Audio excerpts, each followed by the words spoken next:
Lauren brings the orders back to Cornwalls, and soon a family of 4 shows up, hungry. The kitchen.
Hey guys.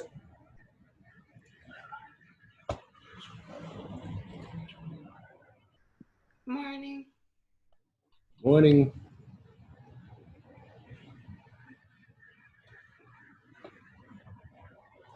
Just logging in. There's only like 3 of us in class right now.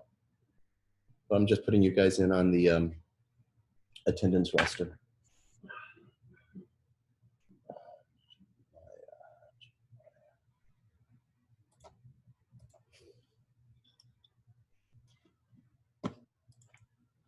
Just give it a few minutes, wait for some others to come in.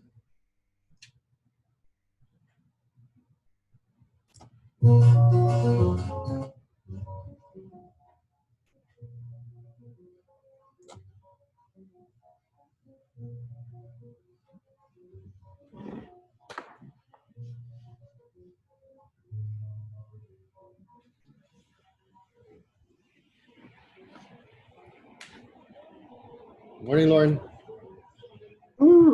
Morning. We only got 4 people in class. We'll just give it a couple of minutes while we wait for the others. How are you? How is everyone actually? I'm doing pretty dandy. It's nice and rainy out, which is I know. nice. It's really dark. Yeah. Lightning. I think we get it all day. I think it's supposed to be thunderstorms all day. It's kind of like peaceful though. It is, but it's kind of weird that it's so dark. Yeah. It's like 8:30 at night. I know. Doesn't the sun rise really much earlier in the summertime? Yeah, I would say so. And then the winter, it just takes a little longer, but Yeah, right. I have a question. Wait, where are you from? Originally, I was born in Texas, Okay. but I lived in England most of my life. I moved away from Texas when I was about like 12 years old or something. Okay. So I remember you telling us you were in Europe, but I couldn't remember where. Yeah, no, Texas boy, and then moved to England and got that taken away. Not taken away, but you go in there with a big head going into England, thinking you're all American or Texan and stuff, and they quickly put you in your place. Nah, you're here now, mate, and all this stuff, and it chills out like a lot of this hardcore Americana thing, because as kids they don't tolerate that. They're like, F you, we're in England now, bro. Yeah. Yeah, I went to Austria this past semester. I was supposed to study abroad there the whole time, but I got pulled out because of COVID. And I was the only one at the school that was from the US. Mm-hmm. And when I got there, I was like, oh yeah, like I'm sure there'll be other kids like from the US like all over. And immediately, like half the kids wanted to like know if I knew Eminem. I've been to 8 Mile, and like all these questions about Detroit, and then the other half had wanted nothing to do with me. They were like, just like stay away. So how many Americans were you with, or was it international students? It was all international. There was no Americans. I was let's see, there was 2 girls from Canada, but not Americans, but they kind of did their own thing, and then everyone else was from all over. Like Taiwan, Mexico, China, the Dominican Republic, France, Russia. They were from everywhere. Where were you in Austria? Let me guess. Graz. Yes. And how long were you there until you? Well, yeah. How long were you there until you had to leave? 7 weeks.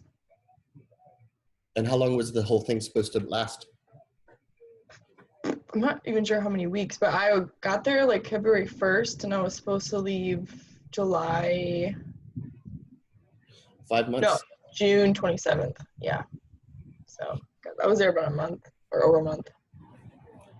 Austria is amazing. Did you manage to get out of Graz and go into the mountains? I didn't. I got to Vienna though, and I did get lost by myself for like 5 hours, but that was part of the adventure. And then a couple kids offered like taking me skiing, and like because in the product design program they didn't even know I was coming. They were like, oh, who are you? Like the first day I got there, and I was like, oh, I'm an exchange student. And they're like, oh, we didn't know you were coming. And I'm like, well, I'm here now, so you have to deal with me. And then the kids were like going crazy. They wanted to show me everything like immediately. I met them about a week and a half before I left, because the beginning weeks were just the exchange program, like just shoving us around Graz, making us do everything. It was really fun. And we went to like a chocolate factory, and there's all these festivals, but the actual kids I met that were from Austria, like they wanted to take me skiing, and they had all these plans, and then COVID happened, and it's like would have been the mountains, but. Oh man, that's a shame. But I'm glad so my wife is Austrian. Oh. So I've been to Austria a lot. I used to live in Austria actually. My second job ever, it was in Austria, and it was in the mountains. It was in a little ski town called Zell near Salzburg. Oh, Salzburg. Oh, yeah, I wanted to go to Salzburg. Oh, that place is really, really nice. Yeah. Yeah, Austria and Europe in general is really, really nice. I'm glad you got at least 7 weeks there. I have never. I think I went to Graz once, but super, super quick. Like isn't it on the border to Italy? Or something? No, because Graz is like if Italy's like right here. Yeah. Graz is a little panhandle. Or no, I'm sorry. Austria has this little like panhandle thing. Yeah. Graz is like right Down there. So it's on the border. It's on the border, isn't it? Though. Yeah. Close. Of Germany? Yeah. Of Germany? Or No, of oh gosh, what's right below it? I'm thinking Germany's below it, but Germany's above, I thought. Wait, no look at my I'm geography skills. I'm a real idiot because I always get confused on those borders. But no, Austria was really, really nice. Had a really good time there. Yeah, I loved it. Nikki's here. So as you guys come in, I'm just putting in that you're here on the attendance roster. So were you really disappointed, Lauren, having to go back? Yeah, because it wasn't 100% my decision. So I was really I was fighting it. CCS was begging me to come back because we didn't know what was going on. So, oh wait, what is it? I'm trying to find a map and I can't remember what that little country is. It's below. 1, 2, 3, 4, 5. Now I'm gonna look it up because it's in this weird geographical location that all the trains go through there to get to Italy. I thought. They do. That was the first thing that shut down. Oh. They were like, the train is completely down.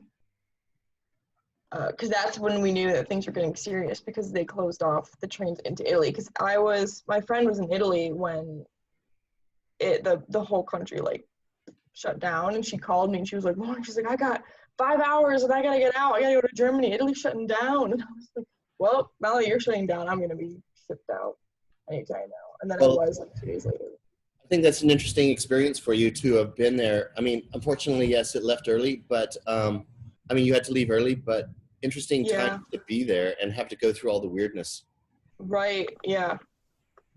It was very weird. Yeah. So if you're an exchange student, did an Austrian come to Detroit in exchange with you? This was a direct exchange. There was already 2. There was 2 kids that I met. Oh no, I met 3 here. That's how I knew about this school. I met 3 here.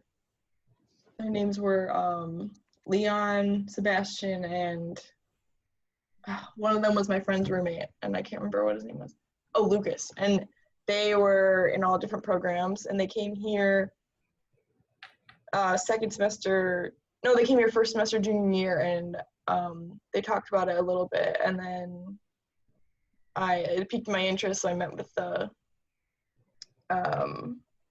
international lady, and she said there was one girl from there coming here, and I think she stayed. I don't think she went back. I just don't know who she is or where she's at, but I guess she stayed. And then I got shipped back, but it didn't matter. Didn't make her leave. So what did you do as an exchange student? Did you have to go to college and do college classes, or? Yeah, it was like product, like CCS, but there. The first 2 weeks I had to take a German course because everything is primarily in German, and my German skills are nothing. I didn't know anything. I knew very, very little, and then they told me that was fine. They said that it was enough to get around because I just wanted to study abroad somewhere. So I was like, that's okay. If as long as I can survive, that'll be fine. So I had to take a German course, and actually everyone in the exchange program was taking the course. So that's when I met everyone. I didn't meet any students yet. I went 4 weeks early, and then we took the German course and just went around Graz and explored, and they were telling us to go to the parties because I guess they have a lot of parties there, and they were like, you need to go and drink at the parties. They were they're just go. If you're in class, go. And I was like, well, this is a whole different dynamic. And they were just encouraging us to do everything and anything we could. And then when classes started, the schedule was crazy. I kind of hated it because they had 10-hour studios. So I was in the studio, my main studio. I was going to be in it for 10 hours, Monday, Tuesday, and then I wasn't going to have the studio again for another 4 weeks. So and I had 2 classes where the teacher changed 3 times. I saw down the roster, and they're like, yeah, don't check the schedule in the future because it changes every 3 days or something. I'm like, this is going to be and like insane. And then I also had to leave because the German online courses that they offered would have been almost impossible for me to understand because product has a lot of German words that don't translate into English without like a complete explanation. Yeah. So that was also a huge reason because if I stayed, I wouldn't have been able to do most of the classes. But I was like, let me just stay here. I don't have to do the classes. I just wanted to stay. But that was not flying with my parents. So they wanted me out. Did you have to pay for that out of your own pocket, or was that some sort of mutual? I mean, that was, it was through, like everything that applied to CCS applied here because that's the difference between a study abroad school and an exchange school. Because in exchange, it's like everything I paid for CCS is just I'm just gonna be in a different location. Right. Study abroad is I can go wherever I want. Sometimes there's like better programs, but it's completely out of pocket. Mm-hmm. And I'm out of CCS for a semester, but the credits will transfer. It's right. Like, yeah. So this one wasn't that much more. I had to pay for the flight and the housing, and the housing they were really, really nice about. They were the best. That was very weird though. I ended up living in an office. It was like, I got there and they're like, yeah, I hope you don't mind like people coming in to work on their computers and so on. I was like, okay. And then I found out it was their actual office and they came in every day. And their office, their like desks and stuff were in the kitchen area. And then I had a separate room and a bathroom that was like cut off by this door. And that was like, I did not like that because I'd wake up and there'd be like 7 giant tall men in there. And I was like, oh, hello, good morning. And they're like, oh, hello. They're so excited. Yeah. But I was really like nervous around them for some reason. And then they were really nice about me leaving. So. No, that's weird. It is really weird. Yeah. All right. So anyway, we're 15 minutes in, and we only have 1, 2, 3, 4, 5, 6, 7 people. 6, 7. So I don't know. I guess maybe we kind of get started. Well, good morning to everyone who turned up just now. So is everyone cool? Is everyone okay? Sleepy. You could be sleeping right now, huh? Because I can't see your faces. A little tired. A little bit tired. Was it a late night, Jacob? No, I wouldn't say so. It's really dark in your place. Yeah, my room is like pitch black. My camera's actually on. I see something moving around mysteriously. No, I mean, for me, it's really dark too. I mean, you can see I'm turned on my lights. It's lightning outside. Hey, Jacob, I forgot where you are. Are you in Michigan or are you in Detroit? Yeah, I stay in Midtown. Oh, you're okay. I'm sorry. Yeah. So yeah, I'm right downtown too. Yeah. So we're all before that. I lived downriver. So we're downriver. Okay. Yep. I'm from Southgate. You know, I actually like I like downriver. I like to bicycle down all the way down and past the bridge and into Wyandotte. And I don't know, I just like following the river as closely as I can. Yeah, I like it. It's pretty cool. I mean, I even like Zug Island. Yeah. Because it's so weird, isn't it? It's like out of a science fiction movie. It's just bizarre, that thing. So that's the big, what is that again? Zug Island is Rouge?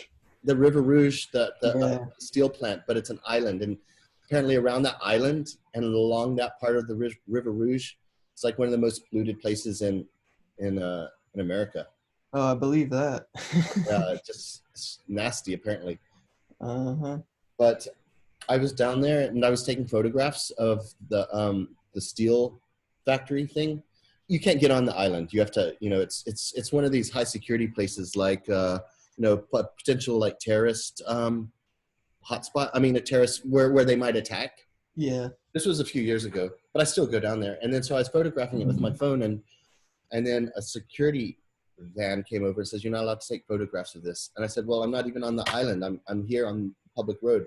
He says, "Still, you're not allowed to do that." And the same thing happened also underneath the Windsor Bridge.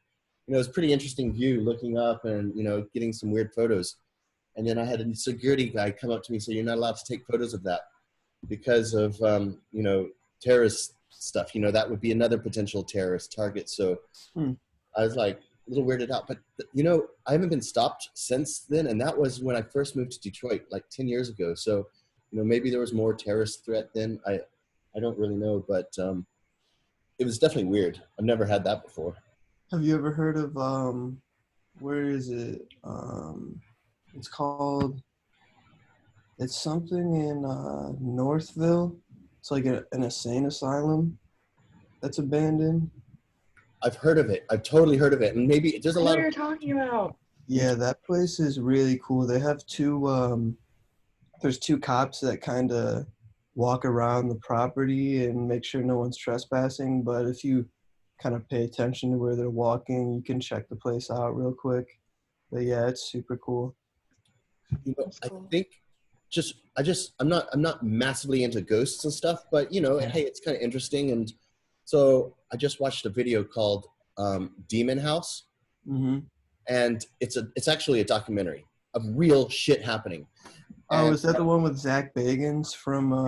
yeah. Zach Bagans, you know, and so maybe his normal ghost weekly thing is like maybe a little bit, you know, whatever, but this was really legit and really scary. And where it's taking place here in Michigan, right?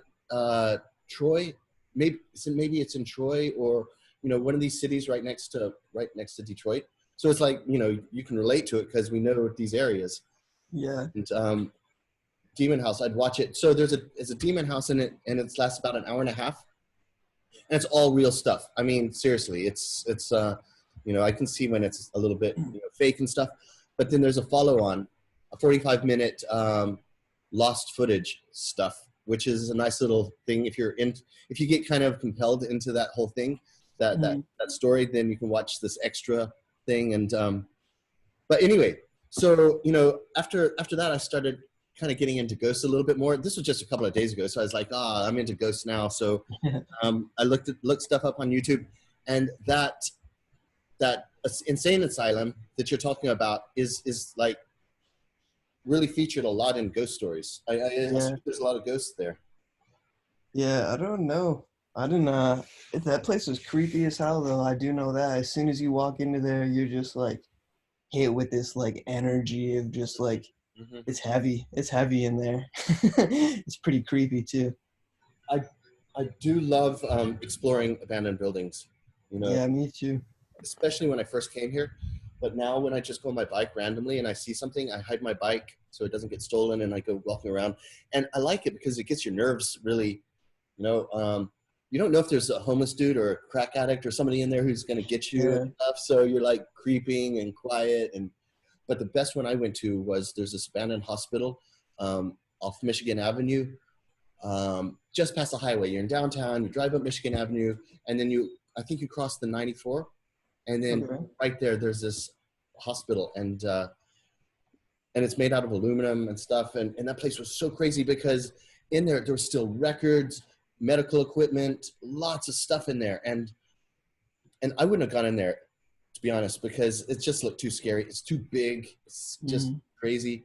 But I was with these two German girls who were visiting us, and friends of my wife, and they're totally hardcore. They wanted to go into all the crazy stuff. I was like, I don't know if I want to go in there. They say, come on. And I was like, I don't know. All right, if you don't go, we're going. I said, all right, I'll come with you. And so, you know, they kind of pushed me in, which I was cool with, and it was really fun. But what was scary was there was bullet holes in the elevator. Well, the elevator was kind of not working, but the aluminum doors, there was bullet holes in there and lots of graffiti. Like they try to scare you in these abandoned buildings. They say, don't go down here. And then, of course you're like, I'm going down there for sure. Yeah. So I don't know, lots of that. So that was my scariest one. Yeah, that's cool. Sounds pretty sweet. Yeah, definitely. There's a lot of abandoned schools here also. You can pilfer some stuff. You know, they have some really nice like wooden lockers and stuff. I've never actually stolen anything. I don't know if you consider it stealing, but there's still good stuff. I saw an Eames chair, and I was like, all right, I'm coming back. I was on my bike, so I couldn't take the Eames chair. So I thought, okay, I'll go back there next day with my truck. And I went there the next day, and the damn Eames chair was not there anymore. I was like, seriously, next day? Maybe it is 2 days after. and I went there to pick that thing up, but it was gone. So there's other people exploring and pilfering. Yeah, sometimes in school you can find a lot of cool creative people in abandoned buildings. You can run into other people doing creative stuff. You're absolutely right. I mean, you definitely get the tourists and the ruin porn people, for sure. You know, because there you go. You're going into an abandoned building, and you don't really expect anyone there, but you're still on your on your toes. And then you see some people down there. It's like, oh crap, there's a couple of people. I'm gonna play kind of hide. You don't know who they are, and then you see them walk around and see the silhouette of the SLR cameras, and yeah, exactly. You're like, all right, okay, they're tourists. And even in that scary hospital, there were tourists. So pretty fun, man, pretty fun. But a lot of this stuff's getting torn down. Yeah. When I first came to Detroit, you know, this is really naive. I was speaking to some locals who I'd made friends with. Like, hey guys, do you like exploring buildings? They're like, bro, we live here. We hate the abandoned buildings. That's the worst. You know, that's part of the bad stuff of Detroit. Why would we want to go in there? And I felt like it's such an idiot. I was like, all right, my bad. Of course. I'm new, so. I always loved how they looked. I thought it was a perfect representation of like Detroit's history and like, I don't know. I think there's a lot of like good. I think they like symbolize Detroit in a way that nothing else really could. Yeah, no, you're really right. It's sad, but hey, I don't know. I agree. All right then. Well, hey, so let's kind of get started then. Did everyone manage to get some homework in or put it into the Dropbox? Oh, I didn't actually put it in the Dropbox, but I can do that. Yeah, slam. Just for the future, just slam your homework in the Dropbox. And it makes it easier for me, so you don't have to, send me? Are you sending me stuff? No. Drop it in the Dropbox in your own name. Okay. And that goes with everyone. Put in your homework in the Dropbox, so it makes it way easier for me to just go through it and not waste time opening JPEGs and all that kind of stuff. I'll have a look and see if I see anything in there. Latest modified. I've only got, nobody... Do you mean just putting it in our folders in the Google Drive? Yeah, put it in that Google Drive in your folder and title it homework 0908. So so it keeps a chronological order. And I'll check out your stuff. Give you some feedback. Was it supposed to be a PDF or individual JPEGs? PDF, please. Okay, sorry. Because then we can keep all that week of homework into one nice tight unit. Okay. Yeah. I'll give you guys a second. I'm just gonna go grab a coffee. One sec.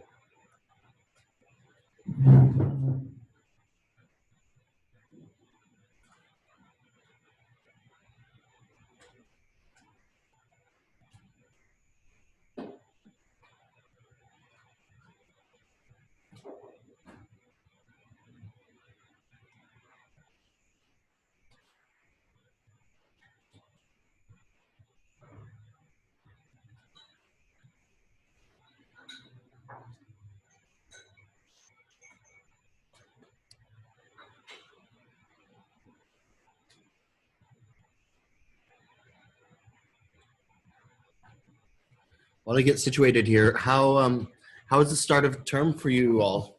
I mean, I know we've only had a week, but are you adjusting easily?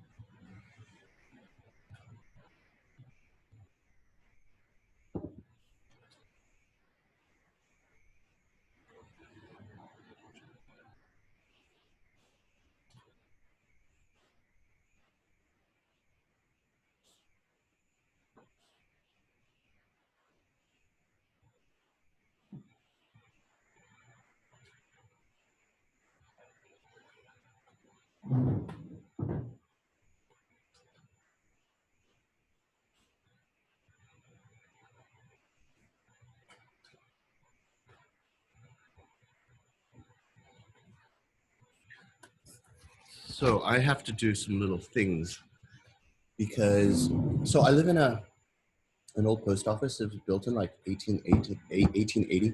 So, and I have my monitor off because my camera off because I've got to do some things. And it's very cool, this apartment and this building, but there's a few leaks. And there's a leak, and I just got to put a towel where it's leaking a little bit. Crazy. Just cover some things up a little bit.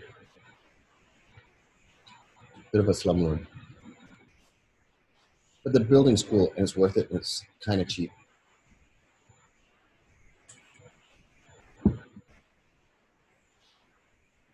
So as I say, you guys just load up your homework into the Google Drive.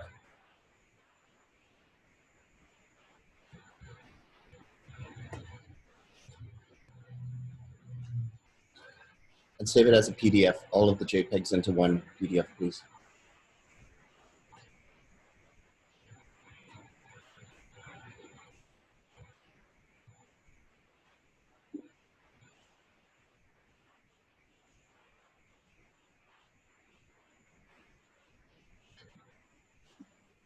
I'm still working on converting mine in Acrobat, so it might take a second. Yeah, no problem, no problem. I'm just here to like covering up any leaky stuff. I'll turn on my monitor. I'll turn on my video in just a sec. I'll do it now. It's fine.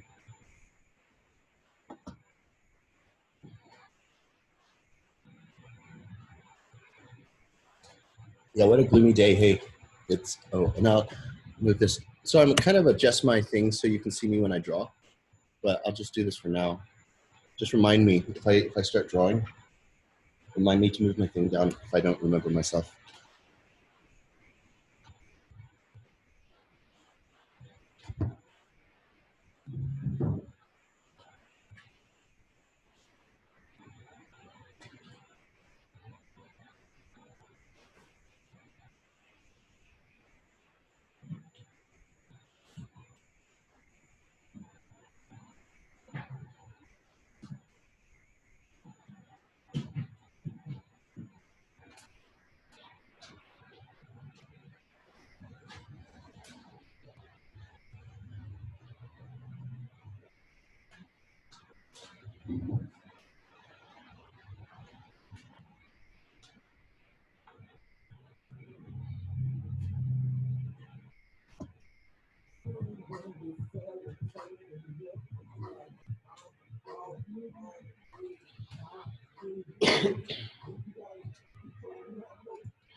So for future homeworks, try to sort out that. Oh shit!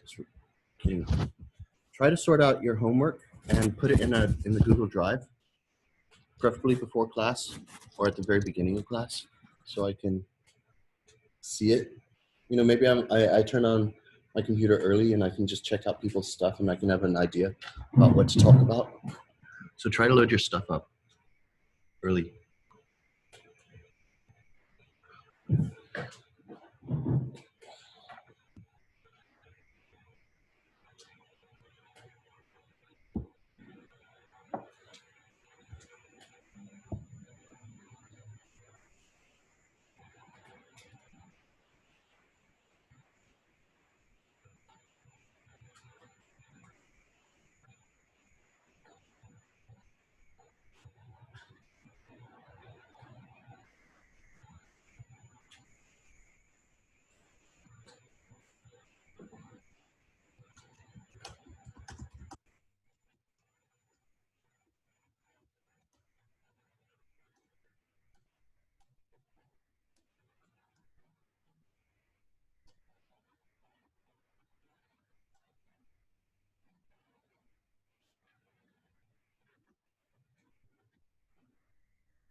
So does anyone know where Andrew Dems is? I'm missing Andrew Dems or Anthony Brashage. Yeah, Andrew doesn't even go to school here anymore. You're right. I don't know why he's still on here. Okay. Yeah, it's weird. I don't know. Yeah, you mentioned that. You said he's in New York. Maybe it's because he had a scholarship or something, so something just kind of automatically rolls in. I don't know. Wonder why he changed classes, changed schools. I'm not sure. I think it's because he started going in New York and it's just a lot closer to Philly. Oh, right. Maybe.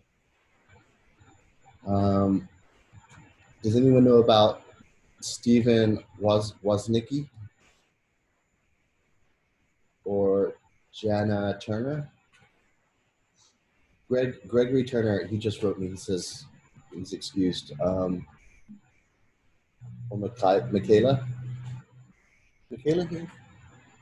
No. Okay, anyway.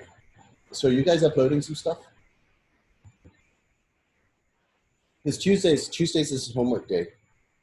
So what I do is I look at your homework and then I can sketch on top of it. Or I can, show you how to tweak it.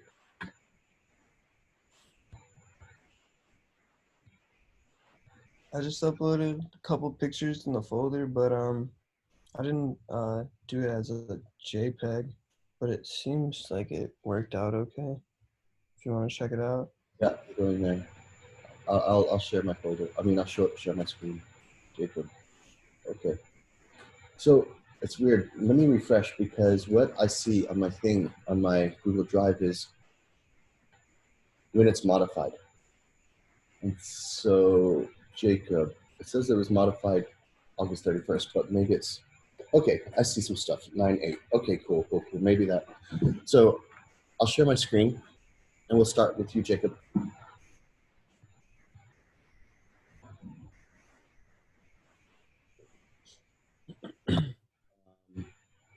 Screen share.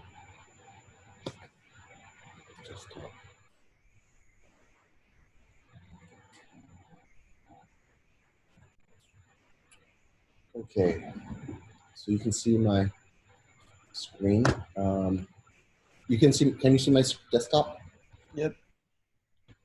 Yeah. And here's a little folder. So these are ones you loaded in a while ago. These earlier ones. Yeah, that was for the first day of class. Oh, I appreciate that. Well, this is very Ralph Steadman. I don't know if you know this guy, Ralph Steadman. Nope, never heard of him. Have you heard? Firstly, there's an album by. It's called The Wall by. Oh, okay, Pink Floyd, yeah. Pink Floyd, exactly, yeah, and he's the guy. And Fear and Loathing in Las Vegas. Oh yeah, And Hunter S. Thompson. That type of artwork. It kind of reminds me of that. Kind of punky a little bit. It's cool. I like those colors. Dude's just standing in the water.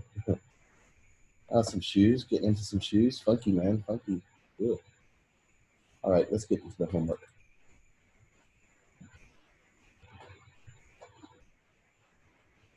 Oh, this is that type of file.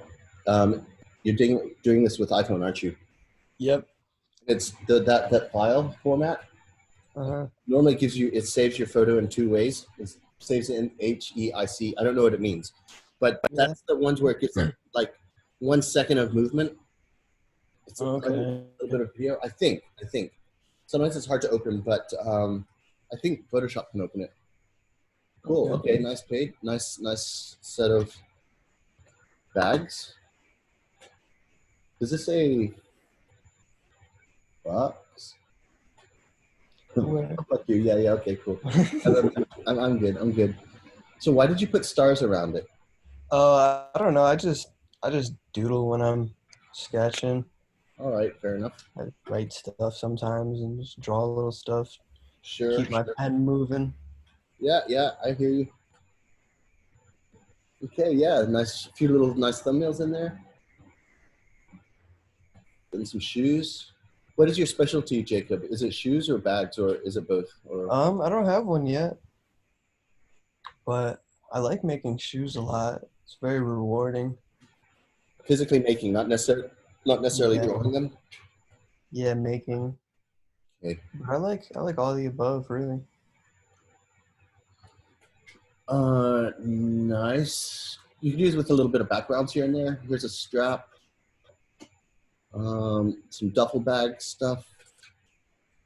Some graphics. All right, man. Just getting warmed up. That's cool. Are you into graffiti? I'm into it, but I haven't actually like done a lot of it. I want to get into doing it more. Yeah, because I saw some graffiti type drawing Yeah, like this. definitely. Tote game. Yeah, tote gang. Kind of got a ring to it. Man, you're gonna be on a good way. You're gonna be on a good way. I can tell. We'll help you out. But I mean, things like this thumbnail are cool. I mean, they're all basically cool. You know, just quick thumbnail, and then you can always blow them up. So that's cool, man. That's cool. I have to figure out how I'm gonna implement drawing on. You know, something about this is very cool. Just this very dark Yeah, black. I like that because I just wanted to kind of get the shape of the general shape of what I wanted the bag before I took into consideration things like pockets and stuff like that. Mm-hmm. Is this Pope handle? Oh yeah, it's a rope handle. Oh, rope handle. Yeah, it's kind of what the handles would be like. This little guy here is, you know, this is good because you're already in these thumbnails thinking about how these are like some loops, obviously, and there's a chain and how putting it together. So, you know, that's cool. You know, you need a stiffener back there. If you were to build this and it was all floppy, this bag, it would just fold around the body, which can be good. You know, some totes and stuff. Cool. All right. These are nice. I like the shapes of these shoes are nice. Thank you. And so what would this do? Would this go around your chest diagonally or something, or this strap? Yeah, it would be a chest thing. Yeah. Okay. Nice and simple. Okay, cool. Amor? Yep. Does it mean something to you? Or does it mean something? A little bit, yeah. If it has E? My love and passion for art comes from doing stuff in the streets, so I think that might be my tag. So if you see it around, it wasn't me. Isn't it spelled with an E? It's Italian. Amore? I did the Spanish one. Oh, it's a Spanish. Okay. Sweet. All right, Jacob. Cool, man. You got it all in. 1, 2, 3, 4, 5, 6. Even bonus. Cool. I'm just gonna write down some stuff.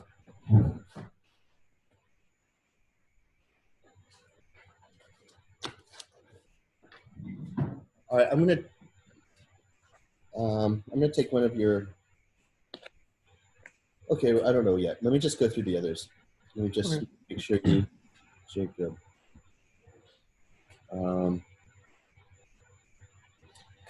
Okay. Good job. Great first homework. And I'll come back to you. Okay. Okay. Okay, I'm gonna go back to folders. So who's thrown something in so I can just go straight to you? I have some in. So I'll just go on my screen. Lauren's next. Lauren, did you say you threw something in? Yeah, I have stuff in there. Okay, great. There's a PDF. Yeah. Ooh, nice. Okay, I'm coming back. I'm starting to remember your stuff. I kind of remembered it already. I remember you were a good one. Cool. I like you just photographed it straight in your sketchbook, just raw. It's totally cool. I tried to edit it, but I don't know why it just came out so. How did you try to edit it? What did you want to edit? No, I tried to lighten it, just lighten the contrast and stuff to get all the creases out. Yeah, whatever. I mean, it's very raw and nice. It's cool. You're starting off already pretty good. I like this asymmetrical stuff. Anything asymmetrical is good in my books. I think it's really nice. So this is a nice family. So you're thinking along a certain lines. Obviously here, super quickies, just thinking about different graphic ideas. Okay. It's a nice set. Nicely broken up. The design's, yeah, it's very compartmentalized. So not, hold on, I gotta zoom in. How do I zoom in? How do I zoom in? Oh, there we go. There we go. Two flush pockets right in here. Okay, not a fan of thin borders. Okay. Basically, nice shape. This is a backpack, obviously. Sweet. This is done with a Sharpie, I assume? Yeah, it's done with a micron pen. Yep, yep. Okay. Zoom out just a little bit.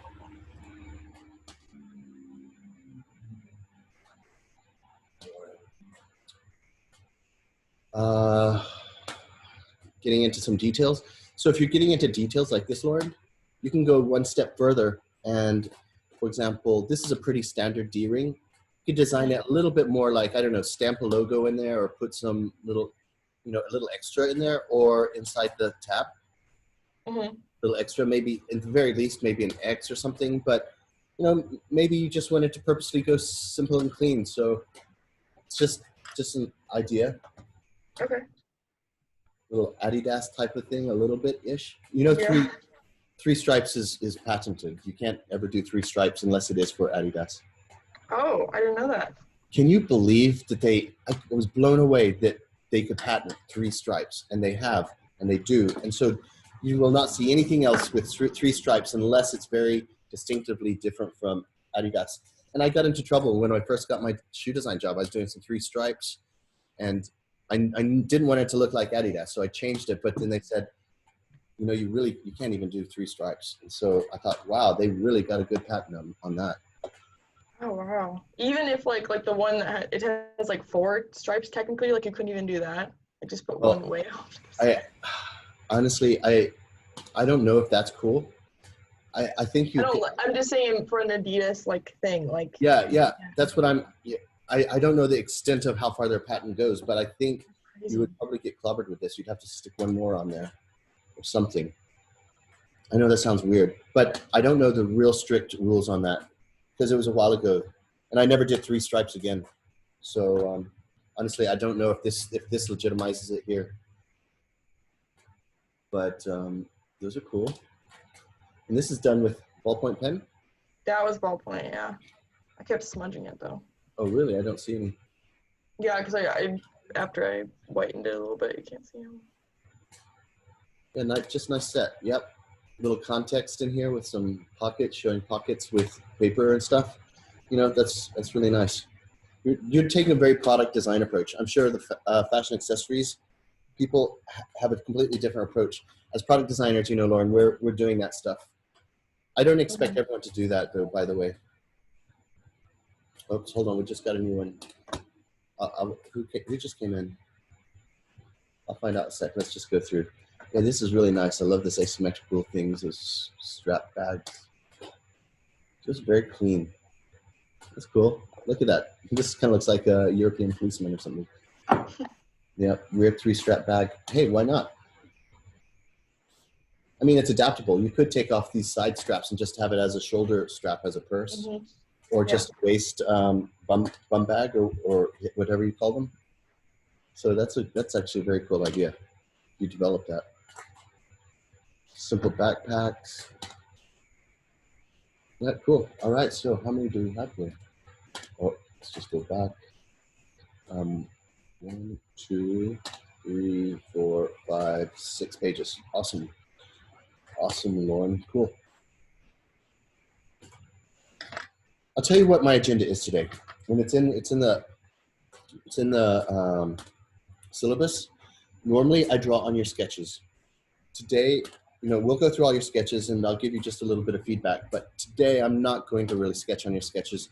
What I wanted to do today was take an existing bag and we're going to draw it. I'm going to draw a bag. You can draw the same bag as me, but we're just going to copy a bag and I'm going to show you how I get into all the details and the nooks and crannies and the hardware. So anyway, that's the agenda for today. unless you really desperately want me to draw on your thumbnails. I'm cutting my head off because I'm thinking I'm going to be drawing, but I will draw shortly. But anyway, that's the agenda for today. Okay, great work, Rowan. Good start. And can I ask, who just came in? Because I have to do the, let's see. That was me. Oh, Camille. Hey, Camille. You were here, weren't you? Camille, yeah, you're present. Sorry, who was it that just came in? Anthony? Yeah, me, Anthony. Oh, Anthony. All right, cool.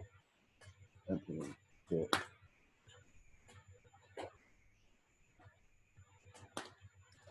Okay, great. So I just try to keep up with it. I mean, like a couple hours after class, I get an email. Hey, Brooke, you haven't sent in your attendance. So, Anthony, have you uploaded your work onto the drive yet? Yeah, I did. Okay, awesome. So, okay, I'm gonna go around. Jacob, we looked at you. Camille, did you upload work onto the drive? Because you're next on my rotation? Yeah.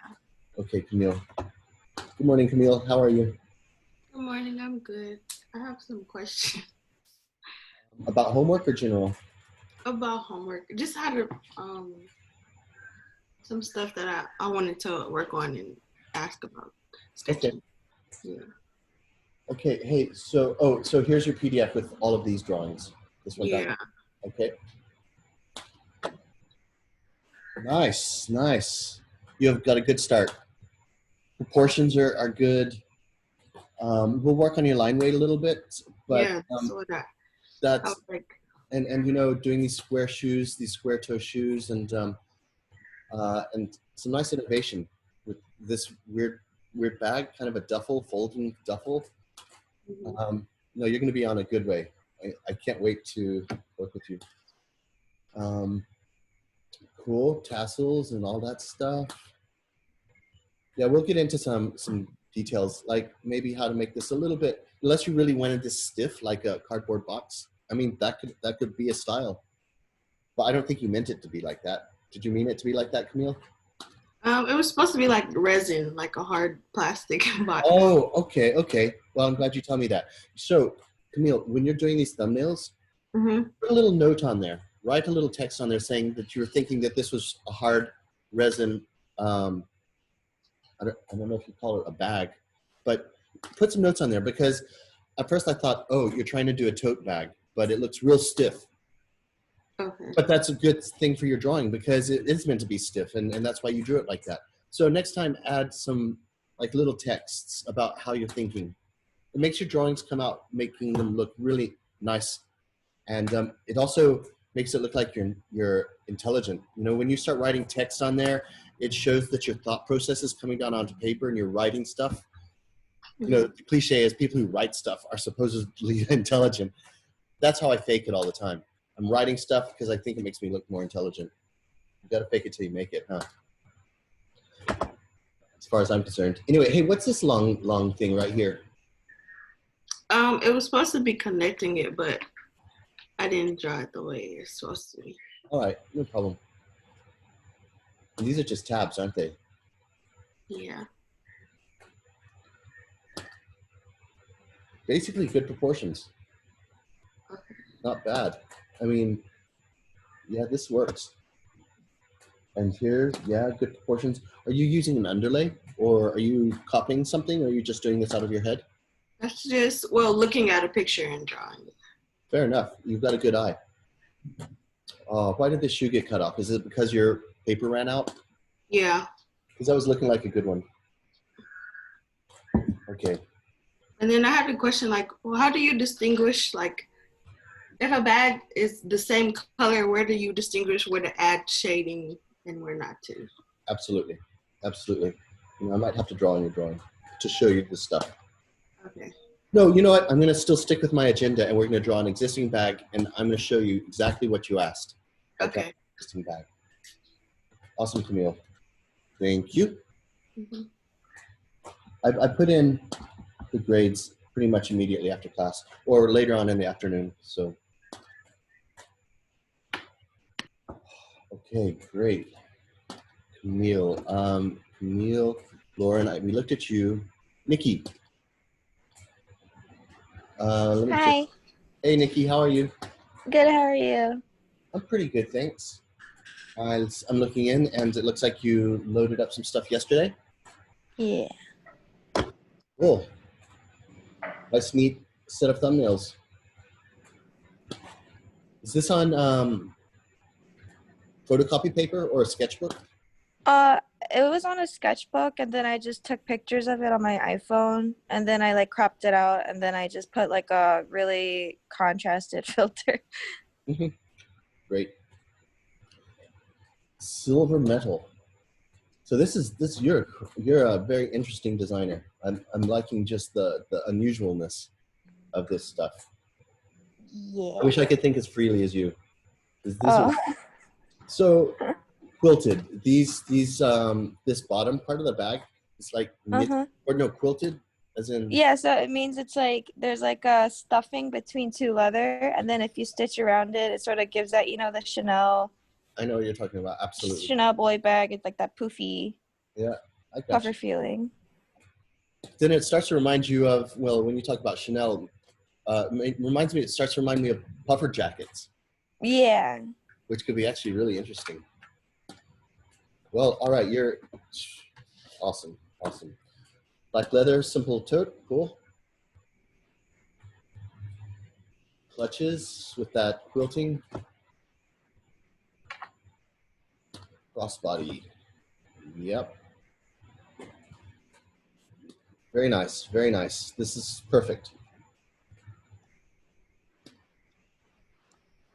Very elegant for an evening clutch. I like this background where you're showing some detail. And your background is telling a story as well. It's helped reiterating your design rather than just a plain box. So that's cool.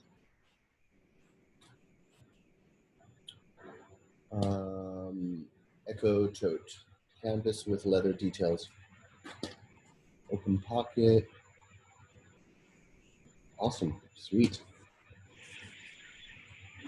Okay, your shadow's a little bit funky. Some yeah. are a little bit funky. We can work on that. But on the other hand, it's funky. It's not technically correct. And I'm kind of a technical type of guy. But you've got it's a nice style. And I'm not mad. And I don't think you should necessarily follow my technical stuff. I mean, you'll learn some technical, like how does the light hit and shadows. But you're abstracting it. And I think that's very cool. So I'm not gonna say don't do that. Because if it looks cool, I'm cool with it. And you're thinking differently, so that's really nice. Okay.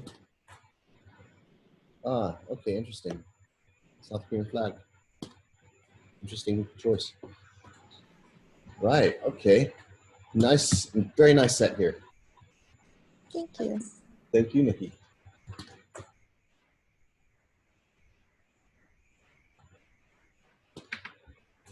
Okay, so we hit Nikki. Cameron. I'm going to go to your folder. Yeah.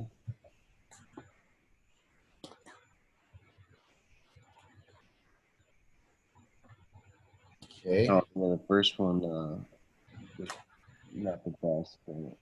It's not the best, but hey, you have some nice detail in here. This warrants looking at it deeper. Blow that thing up, because I don't know exactly how it's working, unless it's a rope. Could be a rope handle, I guess. A rope covered in leather. I forgot the name. Yeah, it was. There it is. Yeah. Because you get that, you can tell because of the shape as it flares out at the end. But you obviously know that. That's why you do it. Okay. I'm gonna zoom in a little bit. Try to fill in your paper a little bit more up here. I don't know. You can fake in some real easy stuff. You don't have to spend a lot of time in there. Show what medium you used. Okay. Oh, this side. I mean, this is end. This is front. You can get in there more details unless this is meant to be super uber clean.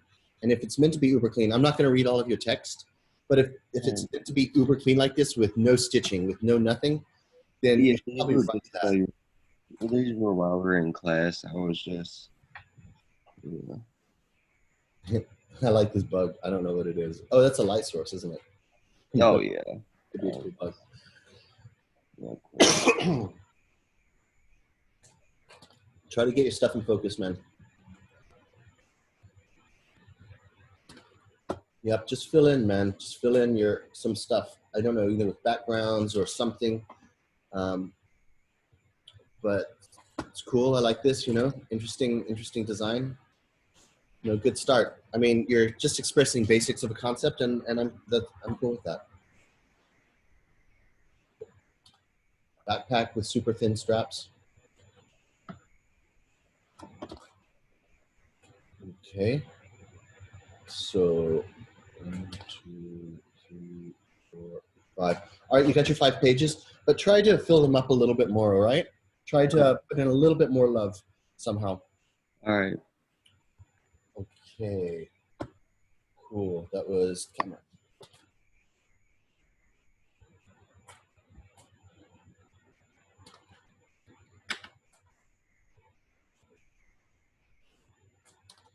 Next, Cameron, Jamaya, go to you. Homework, 9-8. This is very clean. This is like a German. Kind of reminds me like how a German would draw. Very clean. Okay, nice. I mean, super thin, super clean things. Fair enough. Starting to figure out some concept-y stuff, which is cool. The old tombstone backpack. All right. Okay. Okay, so I would say, I mean, I like this uber clean, but you just need to put a little more love into the page, and perhaps it would just be a background.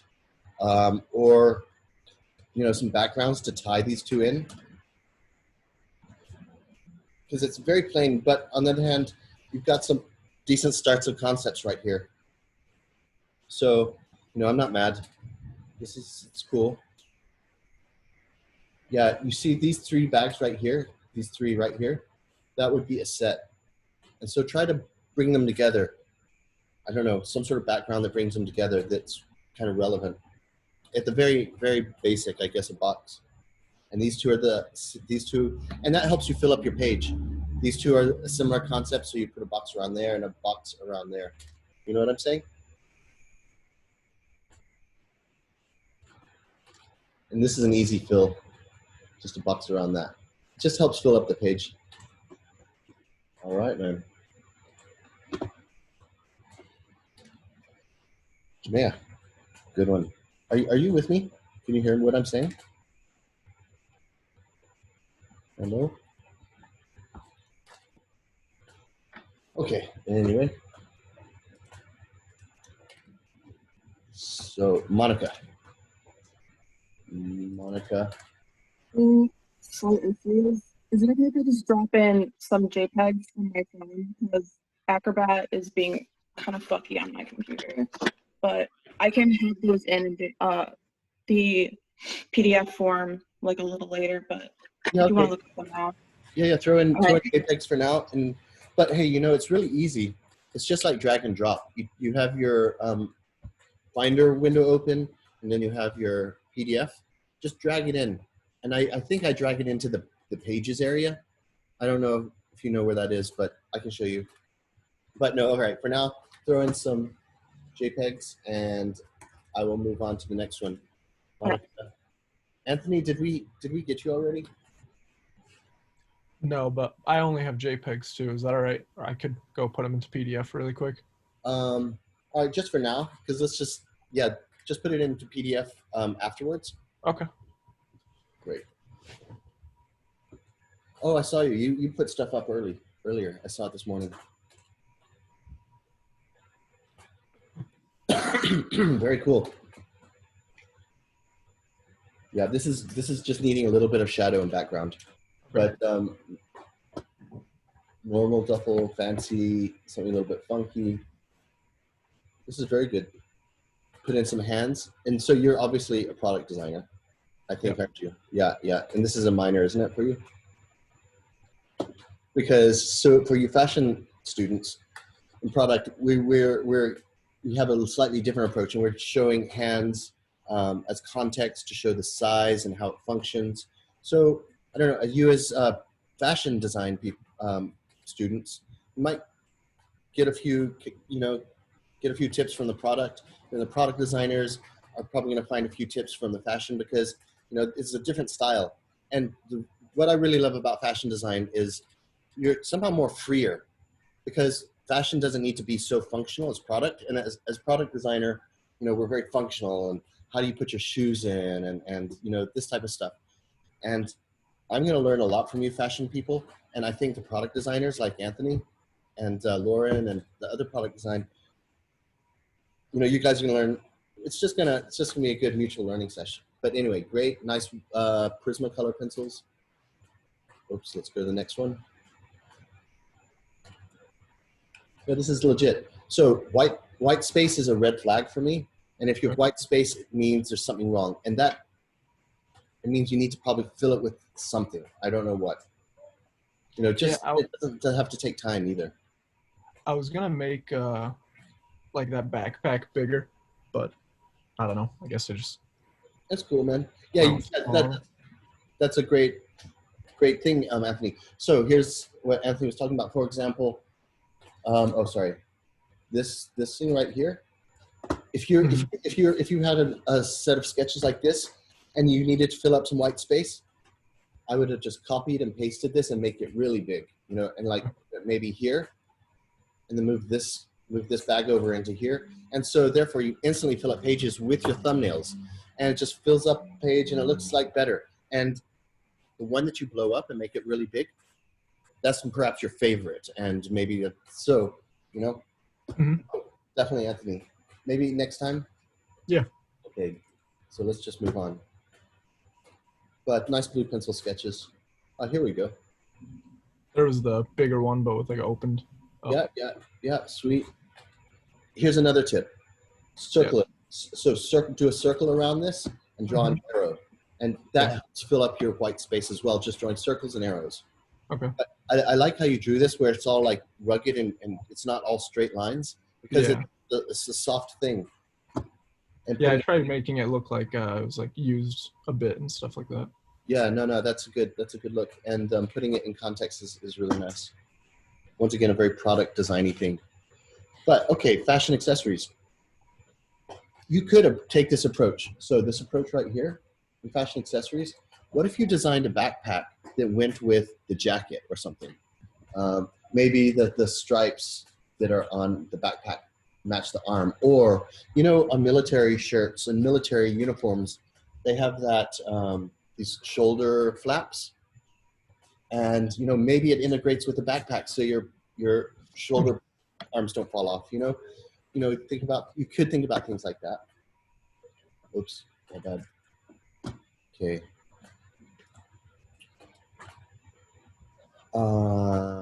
Right, fair enough. Put in some folds in here so we know how it folds a little bit. And in here, it could be accordion style, or it could be the brown paper bag style, or put in some backgrounds and stuff, but it's cool. And fill in those white spaces. And it's so easy to fill it in. There's backgrounds you could do, or you could say leather top, rubber, side piece, canvas this, and just write words here and then point to it. Say metal clasp, nylon strap. So, you're going to be putting in words here, here, here, here, and that helps you fill up your thumbnails. Okay. But don't forget annotations. All right, Anthony, awesome.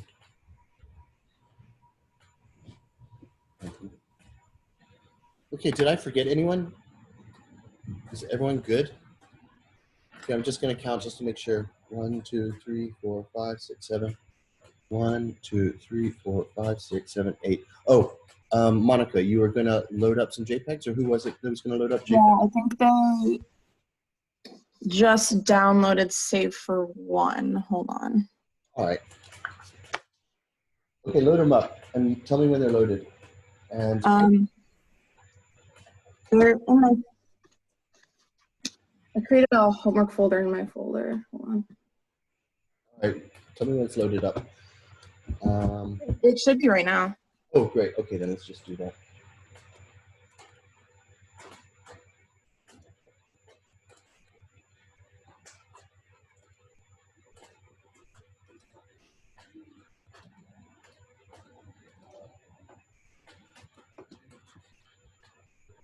Interesting drawing style. It's clean. It's neat. I can see it working. I can definitely see it working. Why did you erase all of this? You weren't happy with it? I just didn't know where I was gonna go with it. I'll complete that one, and I was gonna do like luggage or something, but then I already did kind of a luggagey thing down there. I'm not like a product design person or a fashion design person at all, but so this is all very new for me. Like I draw like a lot of like figures and people and faces, so it's the whole like construction of everything is a little different for me, but it was fun.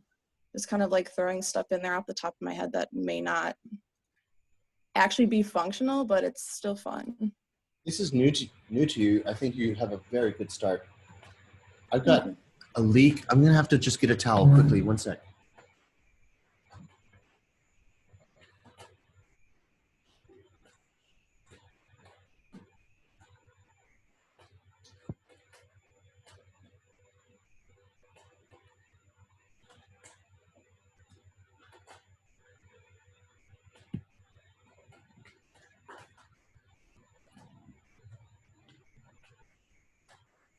Bear with me 1 second because I'll be quick.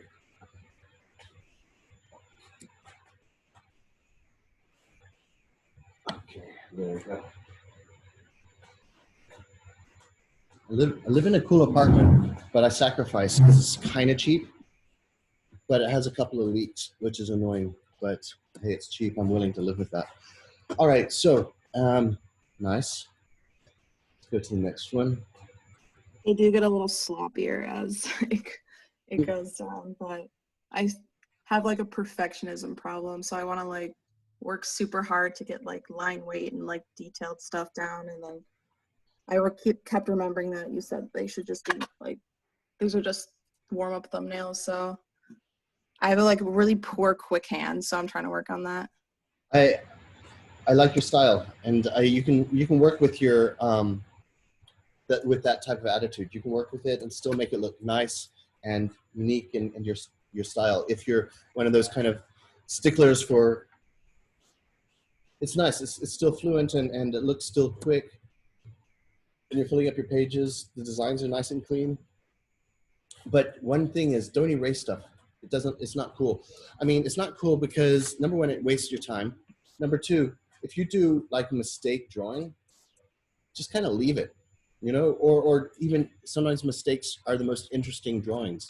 You know, you think, oh, it's crappy, but then you go back to it and you add to it and then you're like, well, it actually turns out good.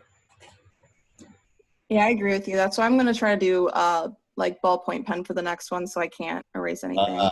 Yeah, dude, commit. Yeah, commit. These are sweet. These are sweet. Yeah, we're gonna have fun. Thank you. Cool. So why did it cut off down there? Were you out of paper? No, that was an accident, actually. I didn't realize that until I just saw it.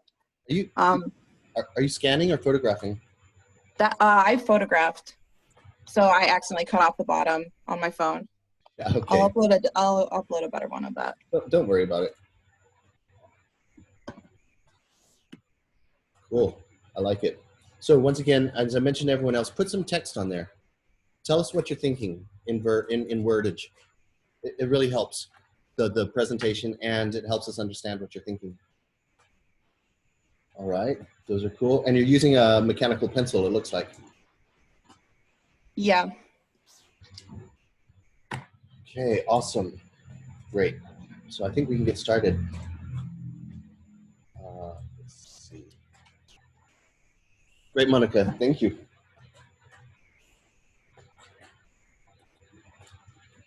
Okay, I think that's everyone. I didn't miss anyone, did I? Okay, so what I'm gonna do is I'm gonna look through my bag folder, and you can either draw the same bag as me, or you can draw your own bag, find a bag, and let's just draw from reality to learn, you know, some drawing techniques. So I'm gonna go in here, and I've got my shoes and bags.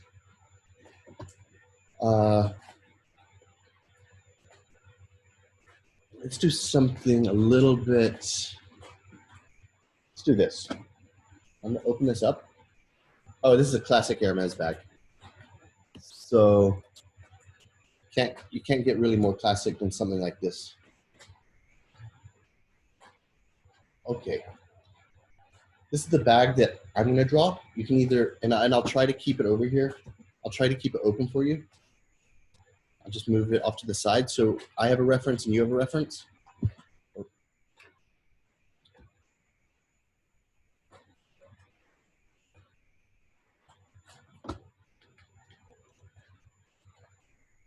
And I will turn on my camera and I'll show you how I'm drawing.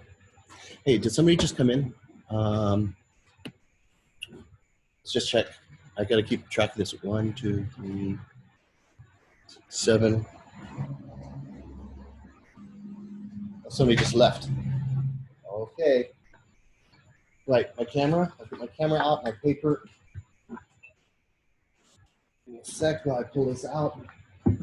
So I'm gonna draw with ballpoint pen, or would you prefer me to draw with pencil? I'd be curious to see how you do it in pencil. Okay. That's okay. No problem. There are no objections to that. No problem. Yeah, I'd like to do some pencil as well because I haven't done it for a long time.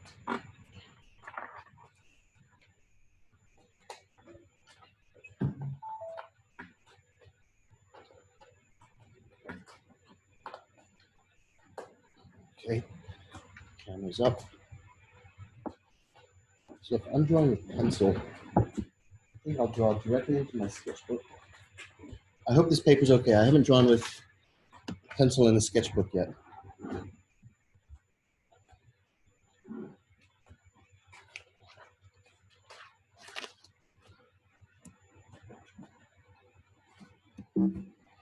Okay.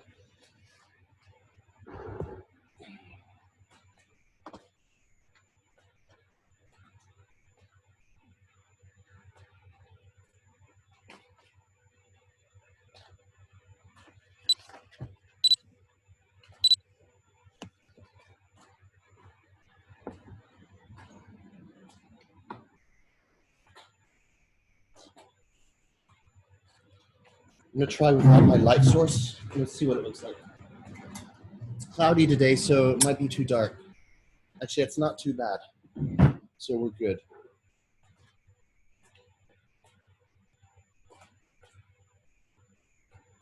Okay.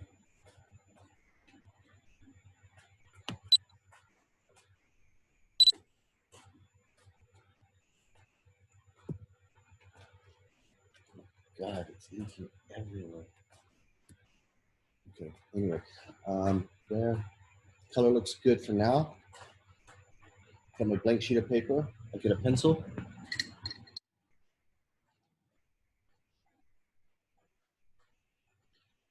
When you say pencil, I'm not going to use mechanical. I'm going to use a black Prismacolor.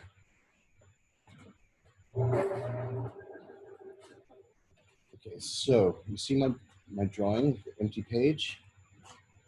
And I'm going to zoom in on this so I can see what I'm doing. Okay. So I'm going to do this in portrait, I think. Actually, I'll stick with this. Okay, so now, very loose and light. I'm going to start off with the base, and I'm just getting the basic proportions of this thing. If it's it looks light on the camera because I'm doing it light. So I'm just getting this basic shape. And you know what? I might even use a ruler for the base.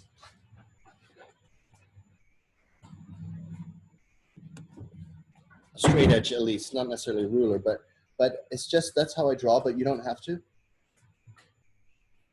There we go. If you use a ruler too much, it stiffens the drawing up. So I'll try not to use it too much because this bag is so straight. I don't really want to use a ruler on this. I mean, because it would just stiffen this bag up completely. So anyway, I've got my basic pyramid type shape. I'll put a center line in. So what I do is I'm just kind of eyeballing from here to here. The center line is right in here. So, and I'm just going to try to bring that straight down, really light, because it's not on the bag, but it just helps me organize. Okay, so what have we got? We've got a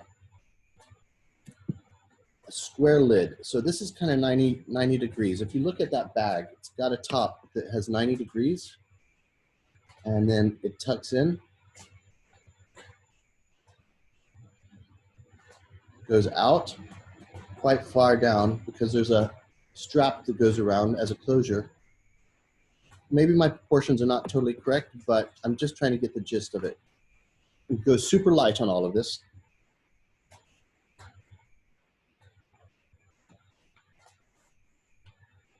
Oh, and I'll bring this down so you can see me drawing.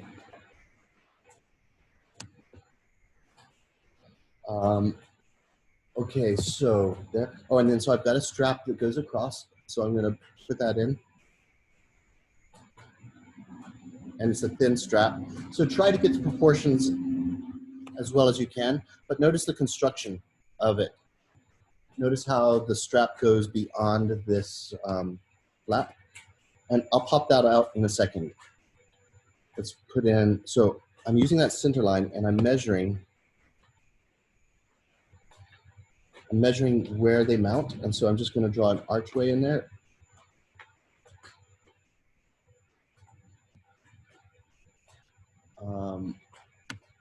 So that's basically going to be how the handle's going to work. And since I'm out of paper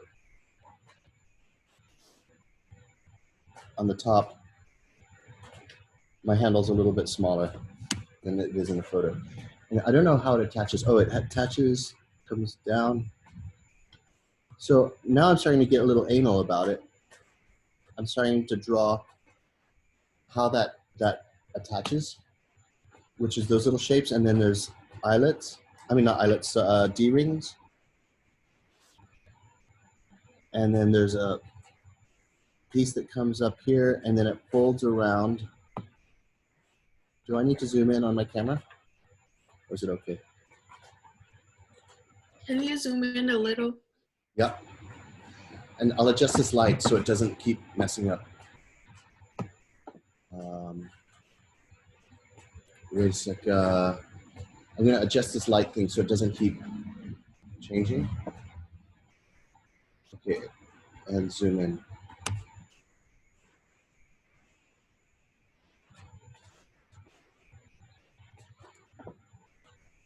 Full zoom.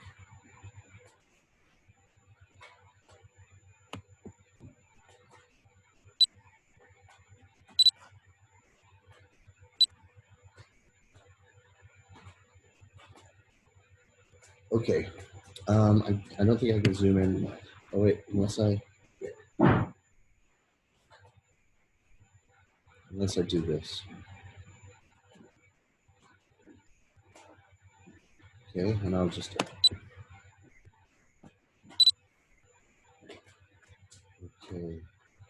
lock this down. Okay, it's light because my drawing is light.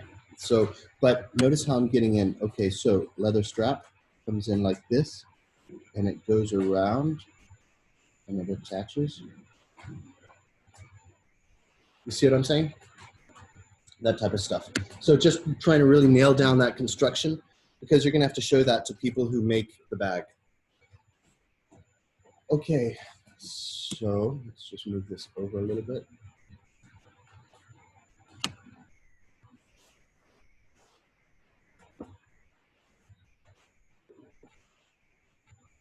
You can see how big my drawing is.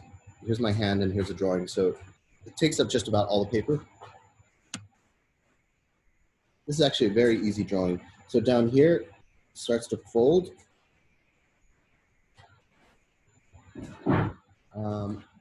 And that strap, I'll just put in just a suggestion of a strap. And I'm not copying it directly.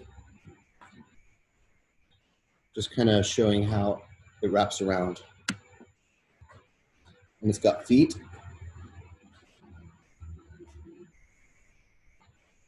So this is how I start. I've got the basic drawing. Now I can start getting in there into the details.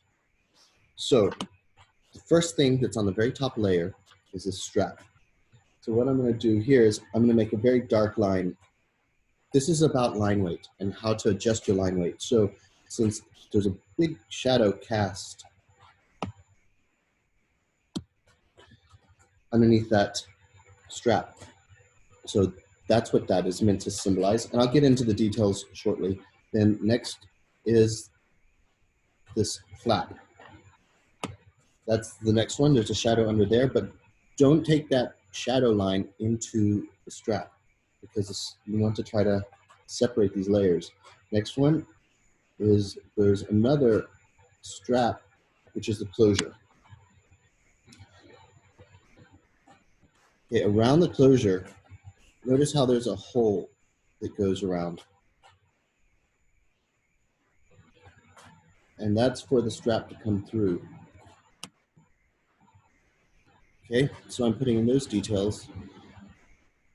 Next, there's this flap right here, and it goes underneath the strap. And so I'm purposely not drawing in that strap area. If anything, maybe I have to get an eraser out and help reduce some of this stuff. So like, okay, I've got a good little tip for you. Here's a block eraser. I like these type of these block erasers.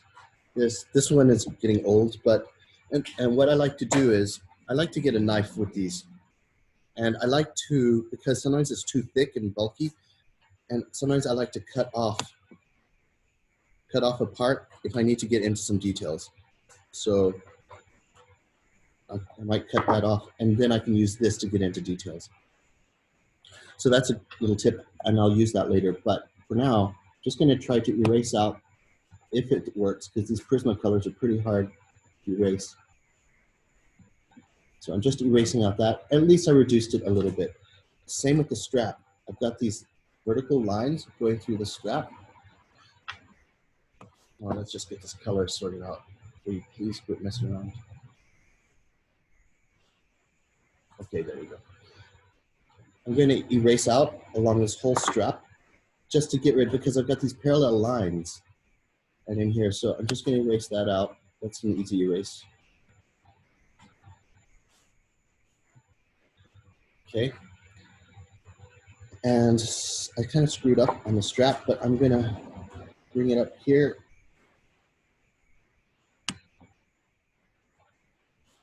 Bring it down there.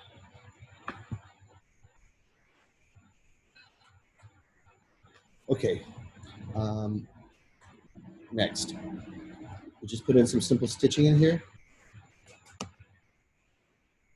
Remember not to take it through the strap, the shoulder strap. And this helps you add layers, because stitching stops when you come across that closure strap. And it goes up, and it goes around, and then it goes up. Same with the left side. Goes up and around. This is a great way to learn how bags are constructed. Okay, that's that. And then we also have stitching that goes around the strap.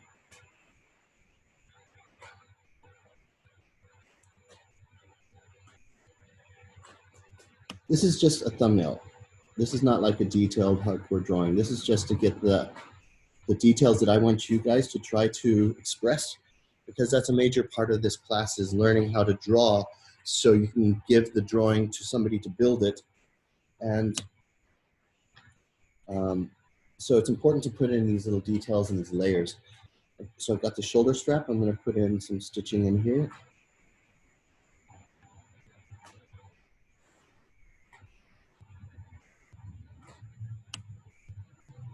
So I'm always suggesting that you copy bags. When you're drawing them, copy a bag and copy its construction technique. But obviously change the design so it suits your, because you need to have your own design. So I think we're basically good, and there's stitching that goes underneath here. I don't know if just fade that off. Okay, now this is why I don't like pencil. I have to constantly sharpen it because now I'm going to start getting into some more details, but I need a sharp pencil tip. So luckily I have an industrial grade pencil sharpener. I used to use this stuff all the time, these pencils. Okay, now let's start getting into some other details. So notice in the photograph, here I'll highlight it. Notice how it has these folds in here. And that's kind of suggesting of how it's constructed. So I'm going to duplicate that. I'm going to duplicate that in here, that reflection. I'm going to stylize it. And it kind of, I'm just stylizing it. There's that side. And then there's this side. And I'm going to stylize this one too. They don't need to be symmetrical because it's a soft bag. So those are suggestions, and I notice, okay, so in here I'm gonna start getting in hardcore. So in here is a hole where the strap goes into.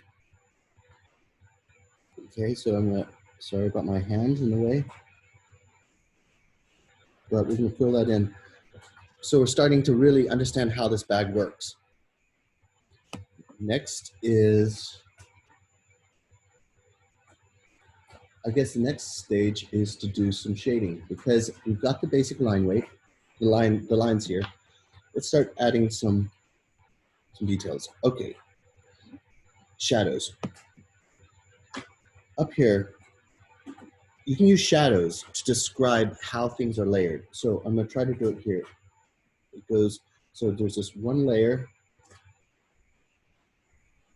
Okay, and then it goes up because this is a layer above, and then it goes down, and then it goes down further. Okay, I'm gonna just shade all that in. This is a theory. This is a theory thing, what I'm showing you. You don't see it in the photograph, but the theory is you're showing how the layers work of all these leather pieces.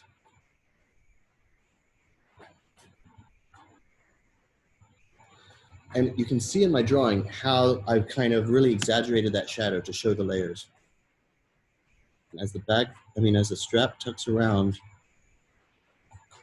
and here's like the other side. And now with my sharp pencil,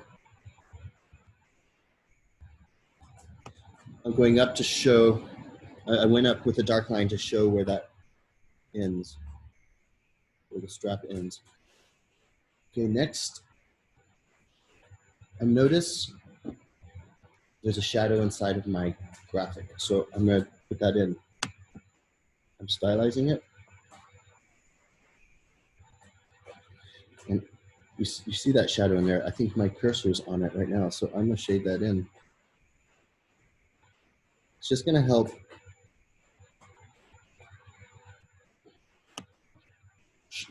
maybe it's a little too stylish, but anyway, I'm gonna do the same in here. These are not actually very important, but might as well shade it in. Okay, next, let's get in there and describe, let's get into dark shadows for wherever there's a strap. So there's one here, there's big shadow underneath here. And there's a dark one on the side here. Dark one on the side here. Okay. And you know, we're just about done with this bag. Now on the bottom, the leather folds down. It kind of folds around. So I'm gonna do a core in here, which is a long series of lines, and I make it dark, and then I fade it off. And here, I fade it up now. Oh, let me just adjust that light. Why the hell is it keep on doing that?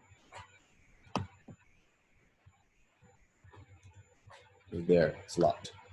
So this is what I call a core, and that's just helping show the curvature of the bag wrapping around.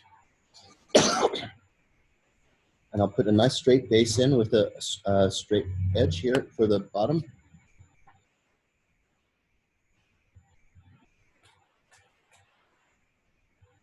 So, oh, and then up here, there's another core. I'm going to be very light on this because the leather wraps around.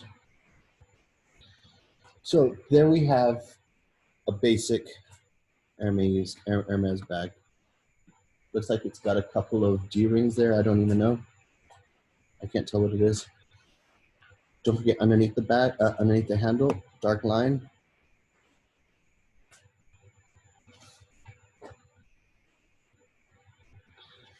Because it would be a shadow. Because the sunlight's coming from above, or the light source is coming from above, and that's why we're doing this, and how we're doing it. Also, there's normally a shadow that goes underneath this type of construction, so I'm just going to shade that in. And I'm going to put in the other strap, so it's just going to be something like this.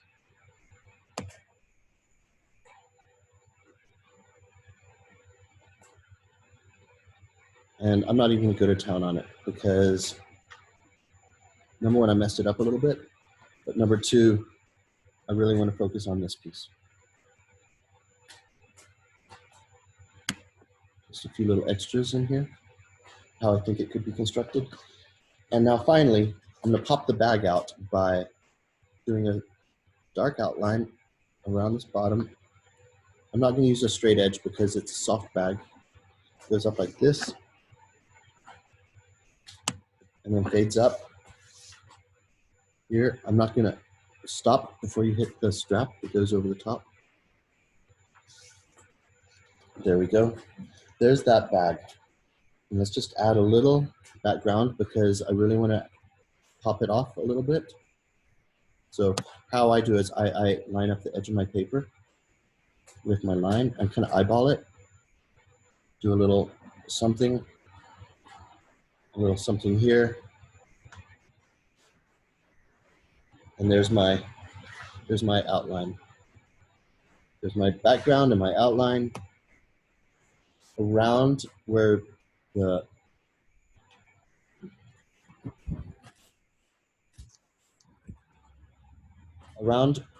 inside of this background. I like to make the lines a little bit darker. And here you can really pop off all of the little nuances. So notice how I'm going very carefully. I'm going to sharpen my pencil again.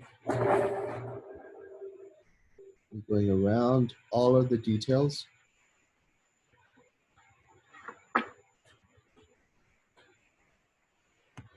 And follow that line into the background. The same with this side, the other side of the handle.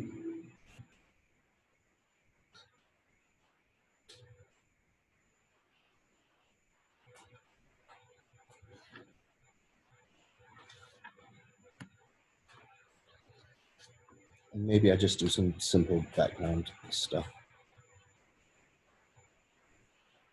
Whatever you want to do, just to help fill it in and give it some texture.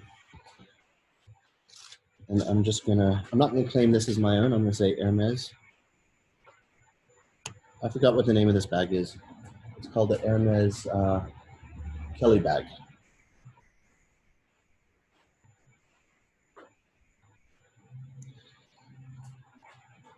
Okay, this is one. We'll do a couple of others. We'll do a shoe or something as well. Were you following me on all of that? Yeah, and I think this is a very helpful exercise. Don't you agree, you guys? Yeah. Okay. Yeah. Okay, good. Let's do another one. Should we do another bag or should we go in? Maybe another bag just to hit it home. I mean, we can get into shoes, but let's do another bag, if you don't mind. We'll do a completely different bag. I'll start with a new sheet of paper.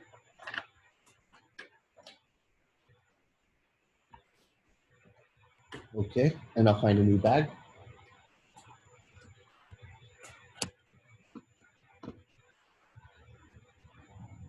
Let's do this funky one. Let's just have a little zoom in with a quilting type of stuff. It's a front and a back. Let's just do the front for now. Zoom in. Get rid of this so you can see my drawing. Okay. Let's just make sure I'm using the right paper, right side of the paper. There, there. Yes, we're good. Okay. Let's just copy this bag as well with those same principles. Sharpen my pencil. Well, it's dull right now. I'm going to keep it dull, but I'm going to go super light. I realized my mistake in my first drawing because I haven't used these pencils for a while. So it takes a little bit of getting back how to do it.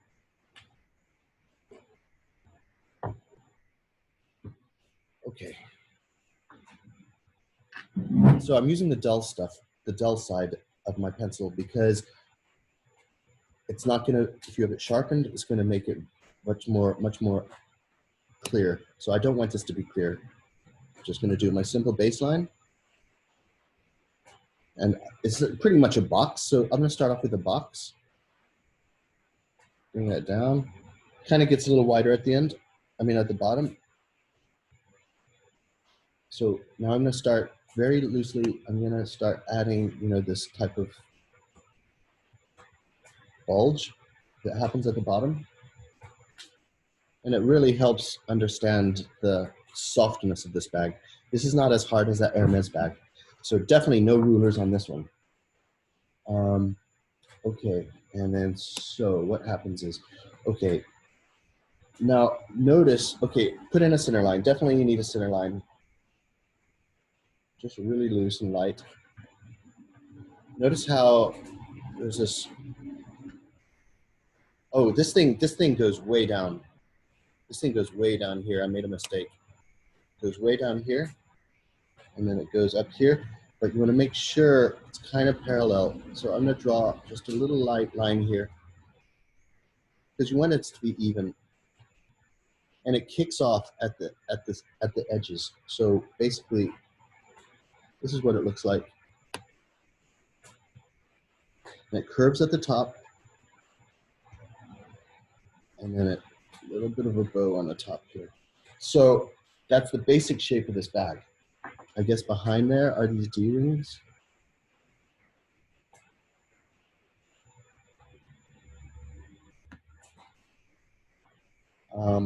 The handle, I'll just start with a simple line.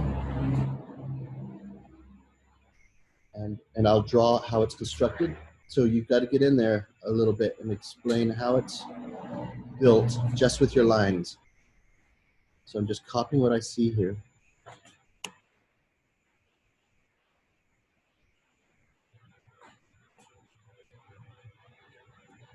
Actually, that handle is very beautiful. At the ends, how it tucks in, how it's shaped at the ends. I'm looking at this.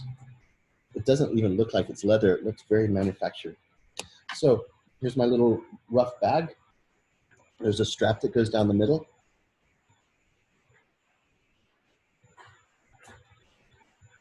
And it's going to stand proud of, it's got thickness, so it's going to stand a little bit higher. And it stops about here.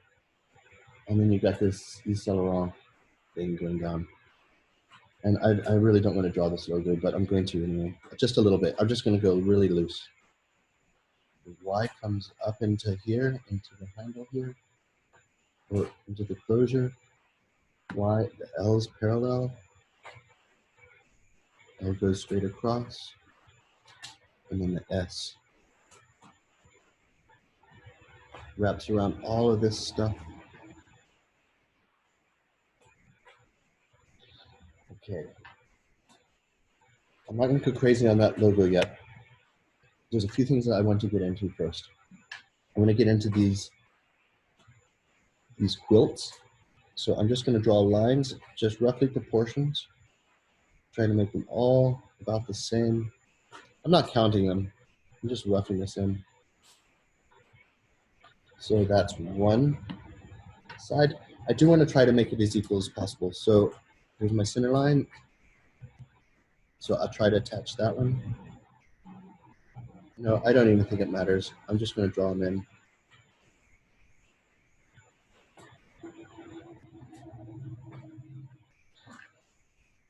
And then it goes also underneath.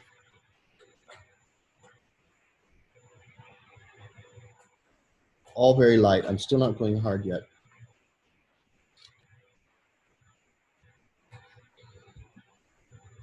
But I will have to go hard before, because I'm getting confused with these lines. I'm going to go hard underneath the flap. And same with this side, because all of those lines were confusing me. But now I can get in there and draw in the other lines. Okay, it's starting to look like a bag.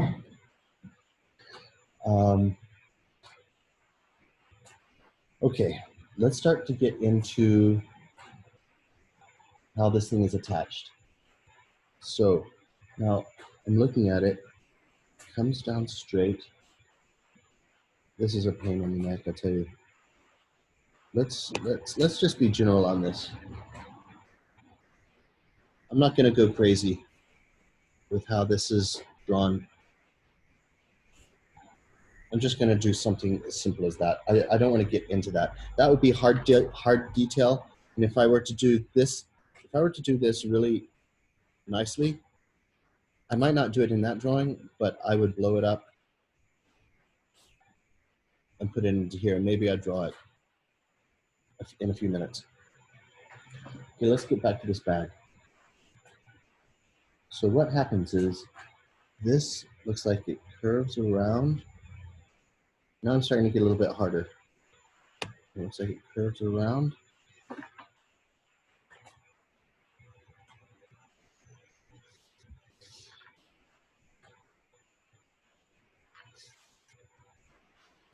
Okay.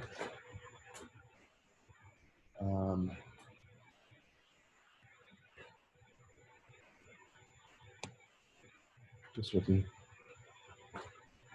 Okay, so now what happens is these lines curve around, if you notice in the photograph. They curve around like this.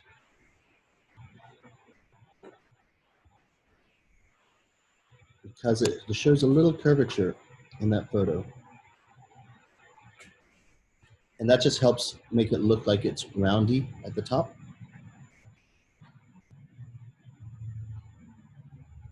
Okay, let's start putting in some stitches. The obvious stitches are right underneath the flap, at the bottom part of the flap.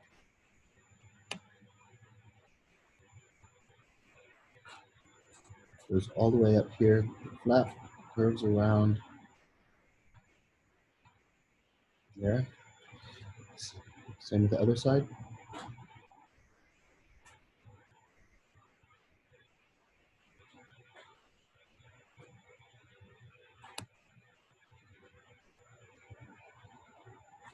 Okay, that's that stitching. And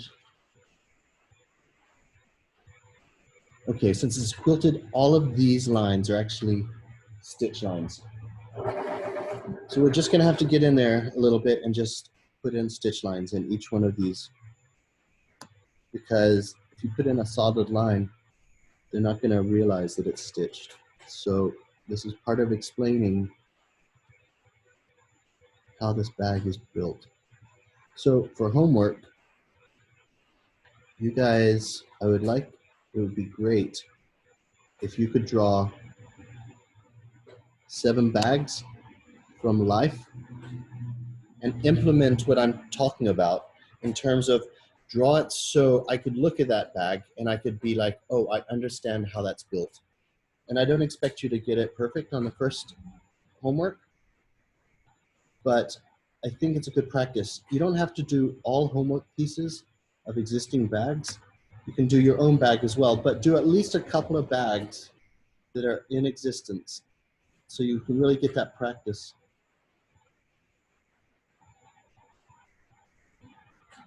And copying. You know, as designers, we're copying all the time because everything has already been invented. So we're basically just copying things. Do you want us to do like one bag a page, or? Sure, yeah, one bag, because when you're doing this drawing, you know, here's my piece of paper. You can see how big it is in comparison to my hand. So you've got to be kind of big with this, unless you're using a mechanical pencil. So I don't really see any other options but to draw a little bit big. You can use ballpoint pen. You can use pencils, whatever you're comfortable with. Or try them both. Or Sharpie. This also works very nicely with Sharpie, this type of drawings. But you're really committed. You know, the thing about pencil is at least you can go light if you're a little insecure. But with Sharpie, you better be pretty secure because you're committing. Sharpie V7s, those pilots, whatever ones you're using.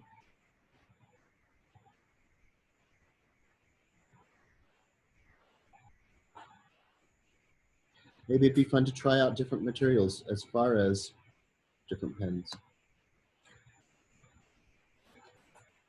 So this is starting to read to me, it's quilted. It's already starting to read it. So now I've got all my dotted lines. Now I'm really going to start getting in there hardcore with a big shadow underneath here. Because this flap is definitely a flap, and I'm going to put a shadow underneath it. Shade that in, and I need to find a comfortable shading position because I find that the spiral down here, the spiral just bothers the crap out of me. I'm going to turn the darn thing over. Now, here's a tip. Now, here's a really good tip, and I'm going to use it now. If you're using these pencils, or if you're using any pencil whatsoever, if you've got to rest your hand, use a piece of paper to protect it, because I'm getting dirty already. My hand underneath is getting dirty. I don't know if you can see, it's already getting dirty. And I'm going to turn this thing over so I can shade that shadow in much easier, but I'm going to use this piece of paper as a protector so I don't ruin my drawing. So I'm going to use that because I have to rub all over this drawing. So I'm just going to put my paper in here and just start shading this in. Resting my hand on the paper.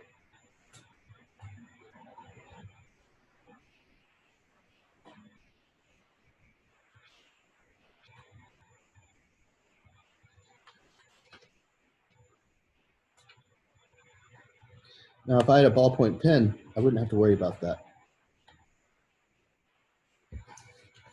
So there's my shadow, and I'm really going to pop that bottom part off because it really needs it.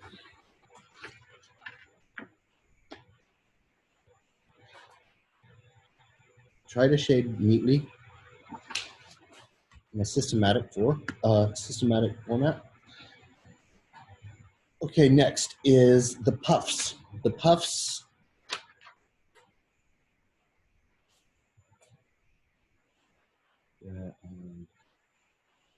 We've got to render up each of those puffs. So I'm just making sure. Okay, the puffs. Now, how I'm going to do this is I'm not going to sharpen my pencil. This is one time you don't want to sharpen your pencil. And I'm going to use the edge of my pencil. And now notice how I do it over here. I'm using the edge of my pencil because these are soft puffs. So what I want to do is I want to just stroke where the shadow would be in these puffs. Once again, I have to turn my paper around. So it's the underneath of the puff, which I'm shading there, going up, shading here, going up. As I go up, I'm fading out. I'm using the edge of the pencil.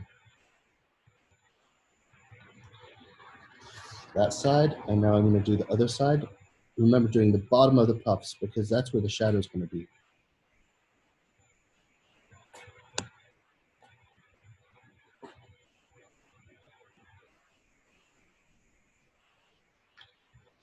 So those kind of look puffy.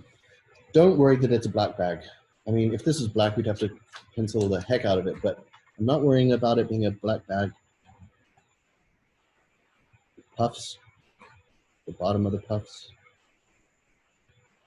Don't worry about that Yves Saint Laurent logo. We'll deal with that later.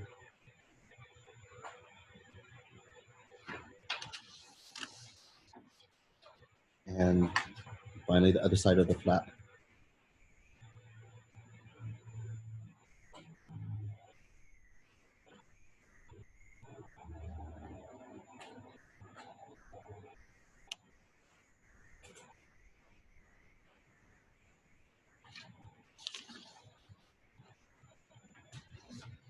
Okay. You can see that I've got some puff look going on.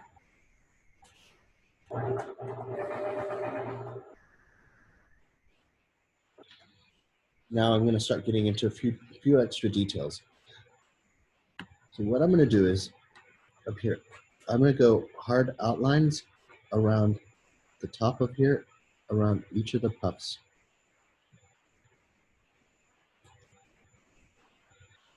Just the outline.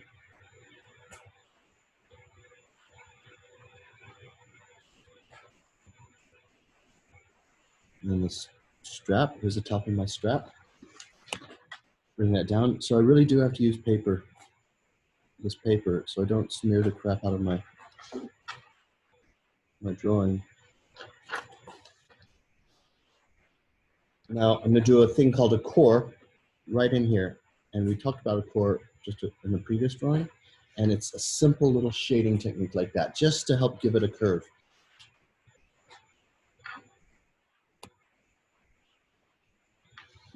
It looks like there's piping that goes all around the edge. I missed it, unfortunately. So I'm going to put stitches that go up on the edge. But I'm going to add an extra line down here. And going around, you don't see it, but as you go around, you'll start to see it. That's suggestive of piping.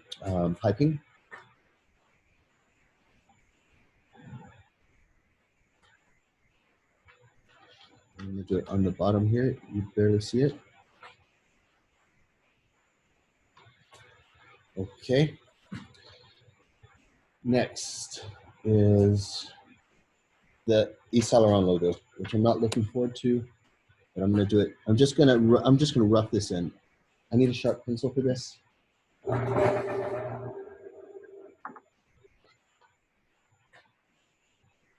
And I'm not going to copy it completely because I don't really want to waste my time on it too much.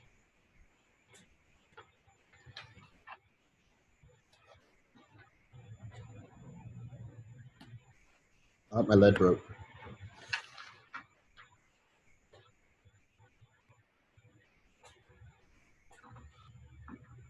There's the Y.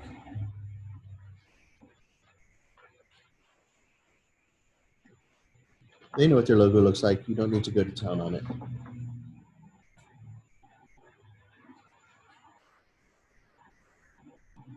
But I do want to put it in. Okay, wait a sec. Here's another core down here I just noticed. As it folds in.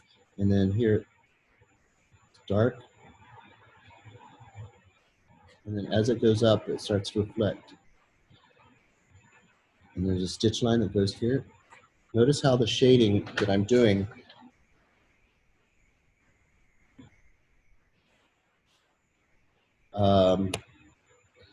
helps show where the curves are because it's a D-ring that goes in here. And how I shaded that. Stitching, I noticed, goes up here.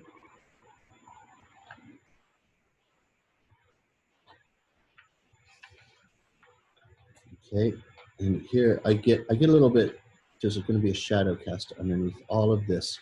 So where the YSL is, there's going to be under all the, just under the parts.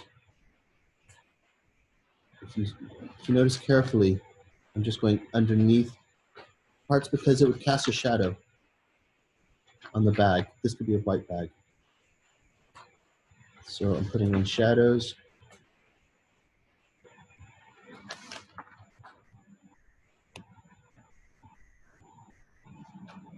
So it kind of looks like the Solarana's kind of popping off a little bit. I'm not going to mess around with these details yet, these attachments for the handle.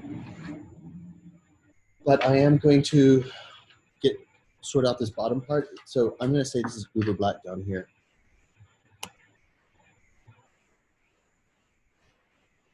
And then it goes around.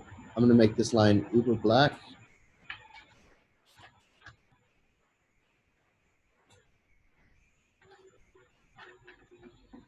And then these edges, these end pieces, honestly, I can't really tell what's going on. So I'm just going to color them in. Put a fence around it so I know where to color. A little bit, not of a perfect line because it's kind of organic. And I'm just going to shade that in. It's more comfortable, you know, and just to keep the drawing nice and neat, I'm going to shade it in along the direction of these pillows. So that means I'm going to just shade it in. I think I'm going to start dark at the bottom. And I'm doing just diagonal strokes in the same direction as the diagonal puffs. And as I get up to the top, I'm getting lighter. Might as well build up that bottom. It just adds a little 3D element. The same on this other side. I'm going to do my shading along the lines of the stitchings and the puffs. Starting dark at the bottom, so I'm going heavy at the bottom. And as I go up, I get lighter. And I'll start dark again at the bottom, just to help give it a little 3D. And I'm not bothered about this bottom. I'm just gonna make that super dark. Okay, and then everyone's following me so far? Sharpen my pencil. Next is this handle. Now, how's this built? I understand it's flat underneath. Okay, so, okay, it goes flat and smooth underneath. Very nice detail, by the way, you saw on. And then there's this flat piece that goes on top. And it has this beautiful shape. And as it goes to the top, I'm going to make it light. So I'm doing the silhouette of this handle, and as it goes to the top, I'm lightening up. So basically, I've got a nice kind of empty area in here. That's a line weight thing. So I go dark and then kind of fade it out. And if you notice that bag handle, it's got the same type of. I'm going to use the same type of shading as I used on this puff.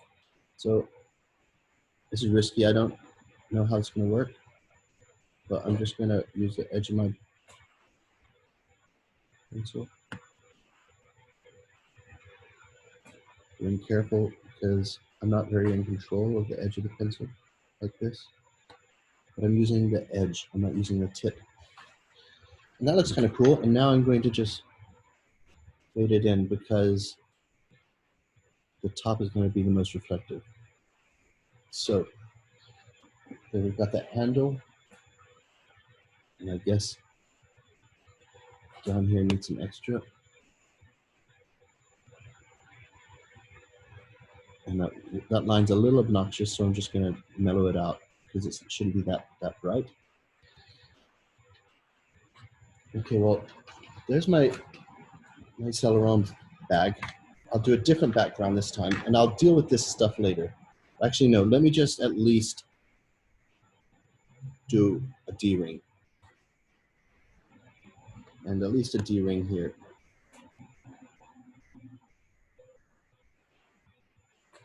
And I'm not going to get into all of that detail. Maybe later. Underneath this D-ring, it's super dark.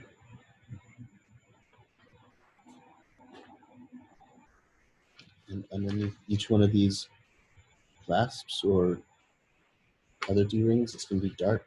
And I'm going to go in here a little bit with some detail, but not crazy. Okay. Now, there I've got my bag, and I think I'm going to just add a little shadow on each side. And for a different background, what I'm going to do is I'm going to basically kind of copy and paste. I'm going to make the sunlight coming from over here. So the sunlight's coming over here. So this is going to be a lot darker over on this side. And I'm going to put a shadow. All I'm going to do is I'm going to copy, going really light, the shape of this bag.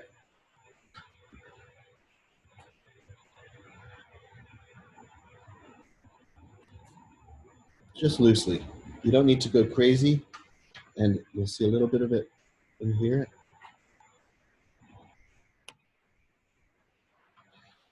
That's going to be my background. And I'm just going to really gently shade that. And shade that background line. I don't want it too dark because the bag needs to stand out. So I'm just going to simply follow the lines of the puffs and the stitchings. And as I go up, I'm going to be lighter.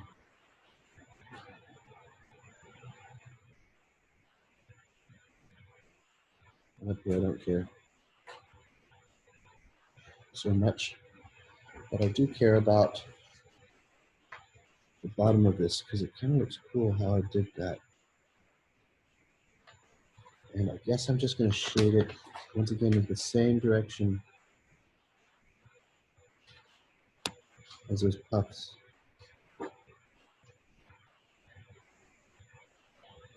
Okay, I'm good. And I'm not, okay, there's a chain, but I'm not going to deal with that chain right now. That's a nice piece of hardware, but you know, I'm going to just go on top. I'm just going to loosely put it in.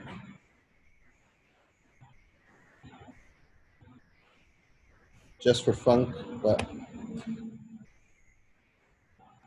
I'm not doing anything more than that. Well, actually, no, I'm not. Well, actually, I'm gonna embellish it a little bit more.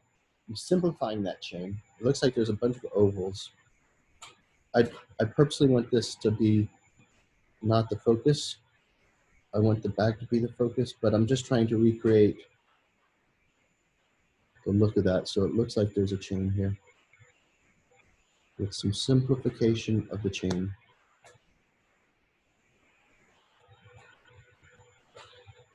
And that's all I'm going to do. I'm not going to drop shadows on it or anything. It's good enough. Okay. And what's this bag called? This is called the, I don't know what this is, bag.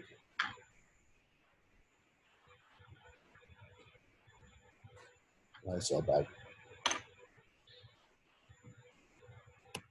Okay. Are you guys with me on all of this? Let's see, Camille. Are you showing? I'm just blowing you up. Okay. Nice. What are you using to draw, Camille? Oh, a mechanical pencil? A micron. Oh, a micron. Oh, okay. Yep, fair enough. No, I mean it looks like the bag that we're talking about, doesn't it? But I have to, you were drawing it quite small, like a thumbnail, correct? Okay. No, Yeah. but if you really want to try to get more detail in, you should make it a little bit bigger. But you know, I might have drawn it like you as well had I used a pen. But since I'm using this pencil, this awkward pencil, I need to go big because you know these things you can't draw too small with these pencils. You know, because it gets dull and everything, so you can't get any detail. Yeah. So anyway, yep. Okay, great, Camille. Does anyone else want to share some work? I mean, if you want some feedback, I can, you know, give you feedback. But if not, then okay. Well, I'll stop my screen sharing for now. Wait, what's going on here? I have to do a monitor thing going.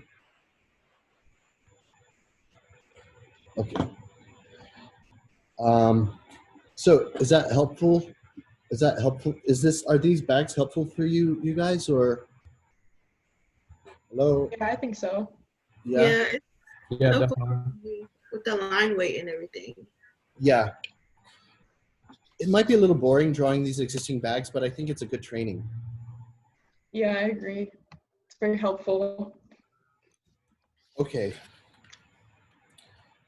Now I'm going to try a different medium. What time is it? It's 10:40, and our class finishes at 11:15. Am I think, or is it 11 o'clock or 11:15?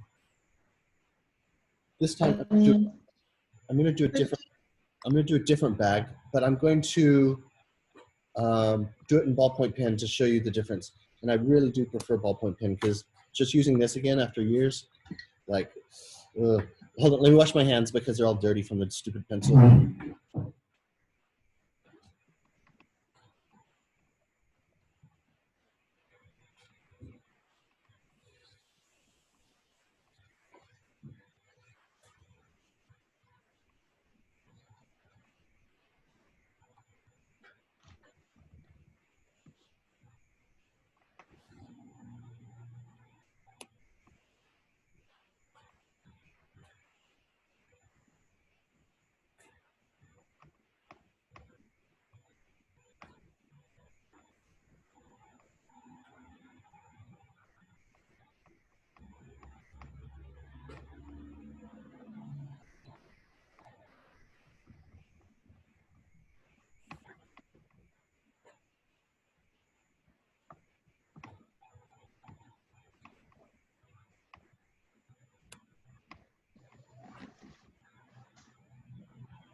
Okay. So I'm going to share my screen. Now I remember why I don't like using pencil, to be honest. I mean, I'll do it for you guys, but I've just learned through years of experience how to do things quickly and easily. I like to make things as easy as possible for me. And I don't know, I'm a pen fanatic now. Okay, let's find another bag. Oh, let's do something. Should we do something funky like this guy? Like this weird one? Okay, let me just, I hope it's good resolution. Let me zoom in and see. Let me just zoom in and see if I can see. Oh, it's a zipper.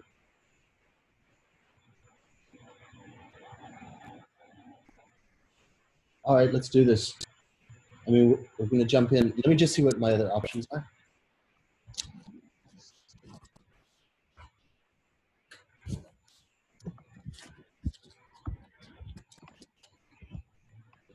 Okay, let me just see what my other options are. Very puffy bag. It'd be quite hard to draw. But I don't mind. I'll accept it. Very easy bag. Hardware. Those are easy bags. Maybe I should do a 3D.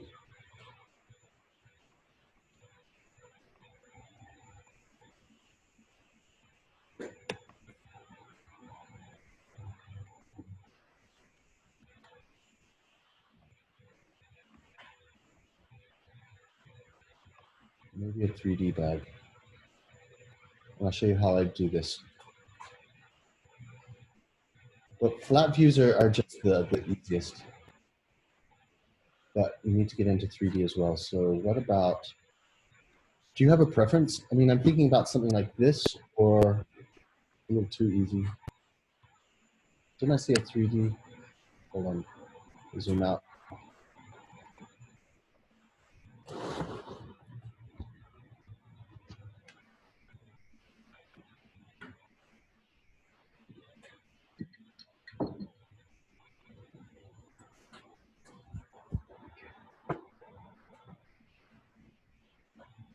Another flat one. Let's just do this one because this is gonna be fun. I open it. It's open.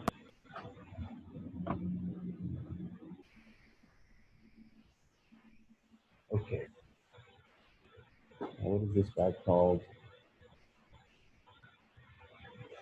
I don't even know. All right.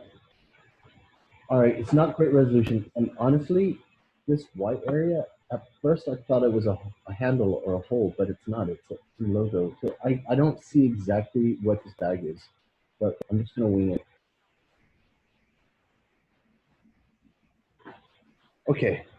Okay, I got my blank sheet of paper here. I'll move everything out of the way. Yeah, so you can see my. Okay, I'm gonna get my ballpoint pen.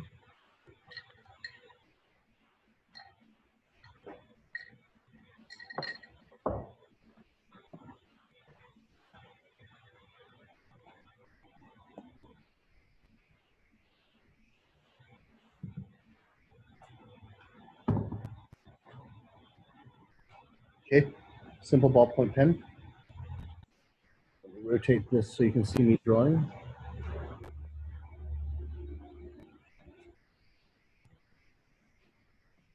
Okay.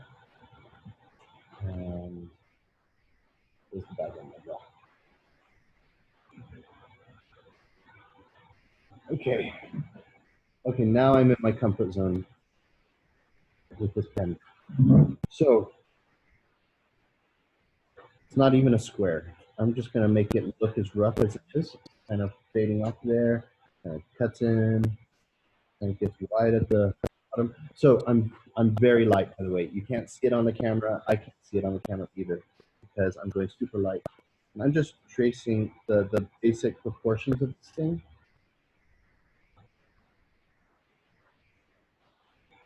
So, okay, you can see I got really basic lines here. Now I'm going to start to, how is this thing constructed?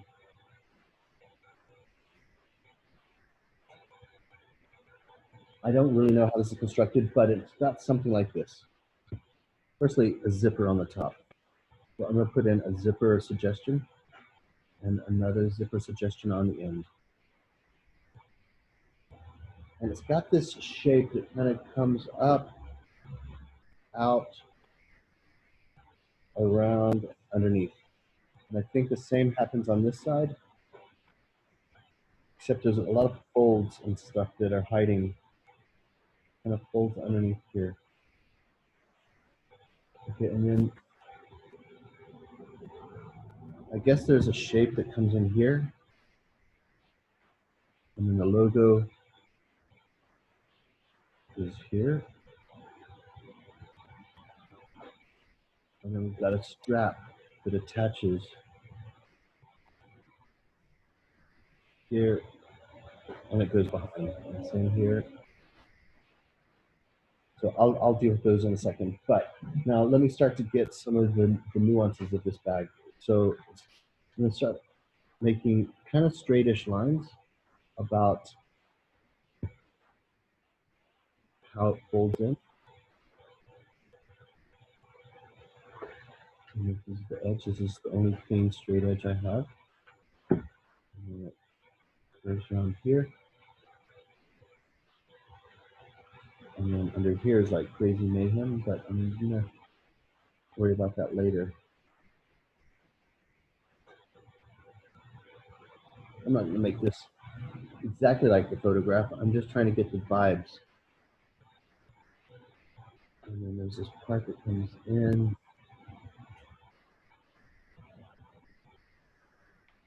Okay. Now,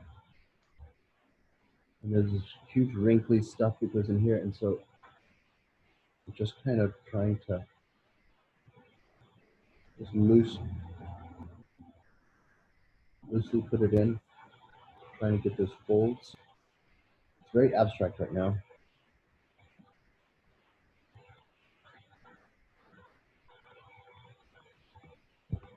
Okay. Okay. These are all. I know it looks messy, but we're gonna get in there. We're gonna figure it out. So I'm gonna start stylizing this bag of what I think it looks like, even though I can't fully tell. This is meant to be a straight zipper thing. Curves around here. Then there's some curvature in there. Then there's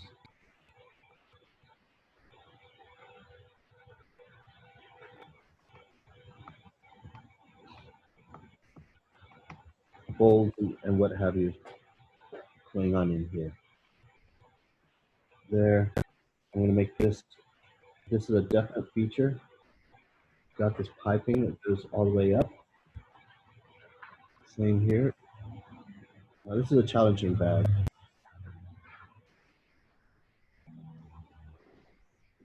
Okay, this is just all wrinkly.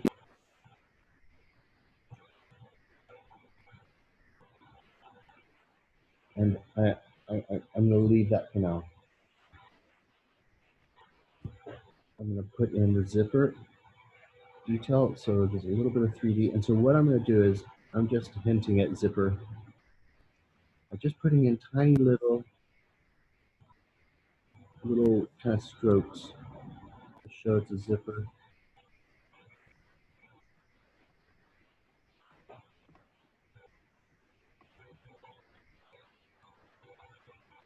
Kind of 90 degrees in my horizontal.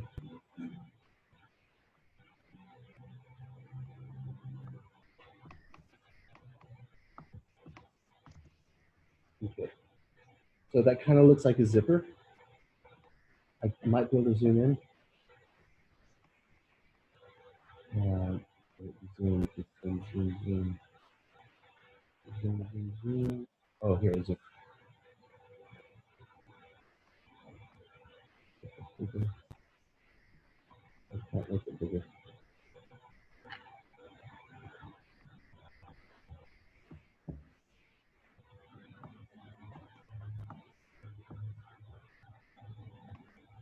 Okay, that's where I'm at the moment.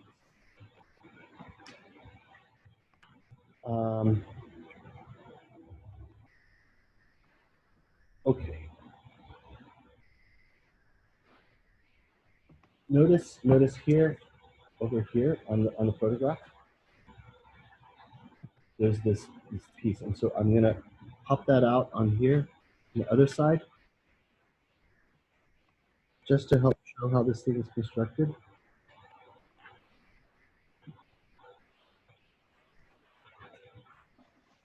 Okay. And now I'm going to start. This is a piping, so I'm going to add an extra thickness to this detail.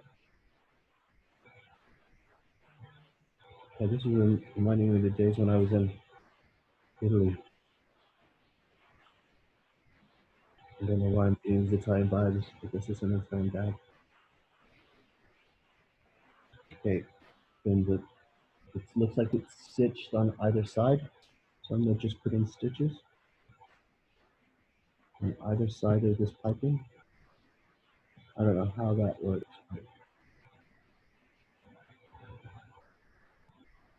You know, be loose.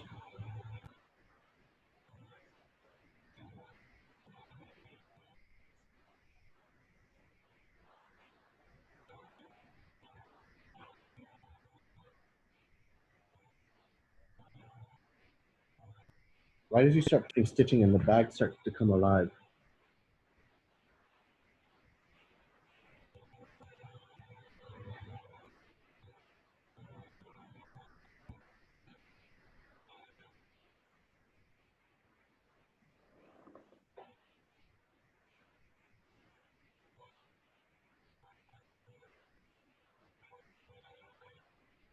Okay.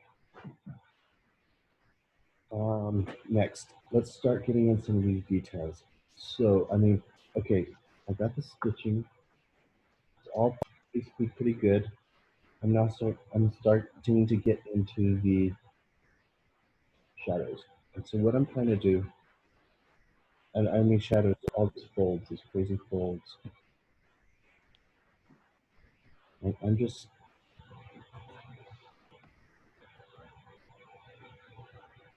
gonna try to copy.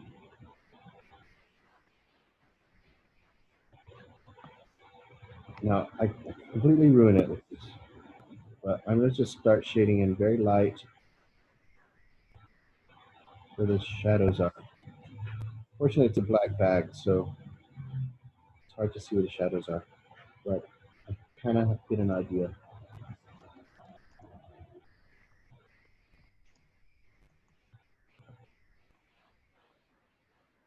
Maybe if I can loose enough. So it's very helpful, like copying folds. If you look at my arm, okay, not on my camera, but on my video, you know how folds work. There's intelligence behind how folds work, like, and then especially in the armpit, you know, these folds that work with how the body works and the fabric folds. Well, this is the same. The fabric works the same way in a bag, also.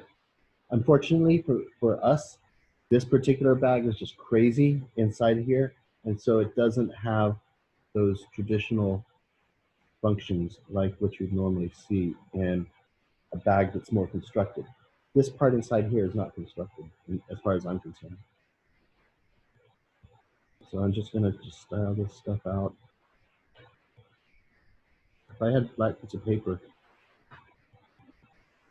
and did this in white, that would be another interesting technique. So I'm kind of in a way being random with this, but I'm also looking at the actual bag, copying it there. So it's half random and half looking at still life.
Oh, sorry, I didn't have my camera so focused to the center.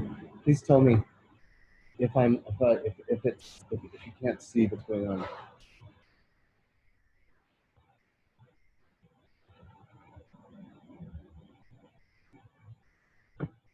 The light's coming out, the sun's coming out, so it's messing with my camera.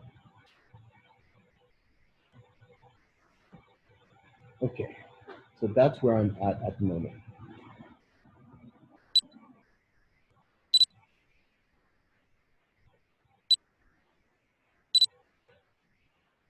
Okay. Now, Now the exterior of my bag. So this is all that inner part, which is a real pain in the neck. Just start adding some more shadows. So there's something about this that I think looks really cool. I'm just gonna go over that again.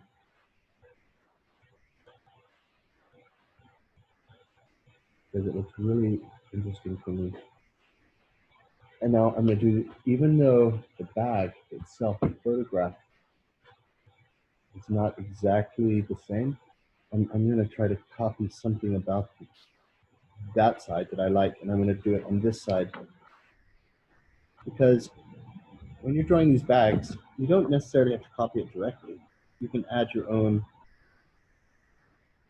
your own influences and stuff.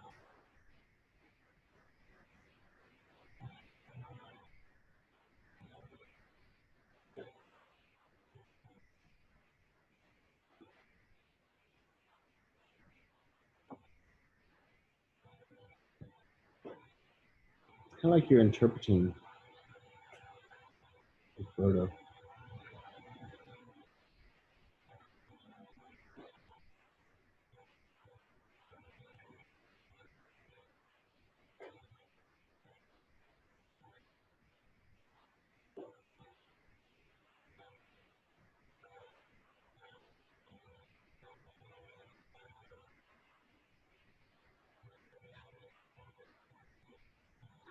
I have to admit, this is a bit of a challenge for me.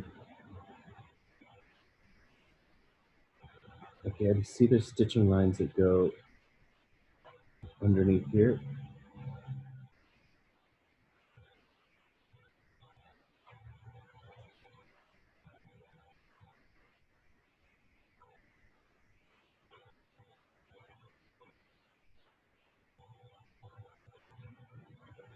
Now I'm gonna start popping off some of these lines. This is the logo right in here. I'm just gonna do a bunch of squares. I don't wanna write the whole name. Just symbolic of text. Start going over harder.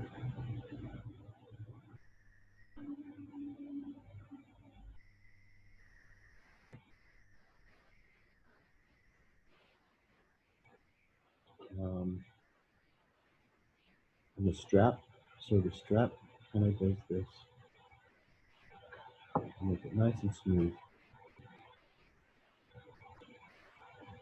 Straps have thickness, so that's what I'm adding here.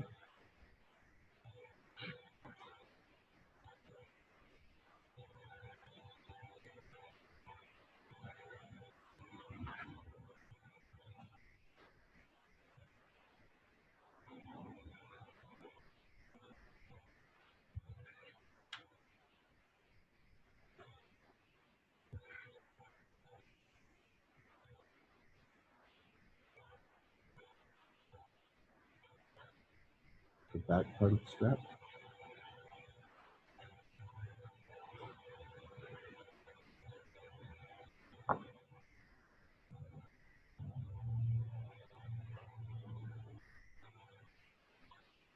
One strap and then the other strap.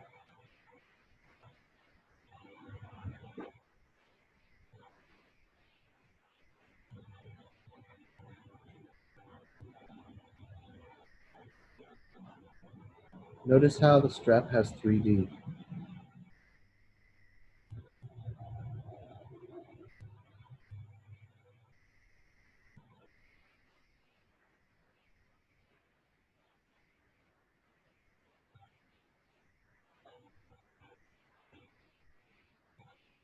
Okay, now it looks like a little bit of a jumbled mess, a little bit. But what I'm gonna do is I'm gonna start adding darker lines now that I've got most of my stuff located. So, okay, so the silhouette, I'm starting to go around it to pop it off.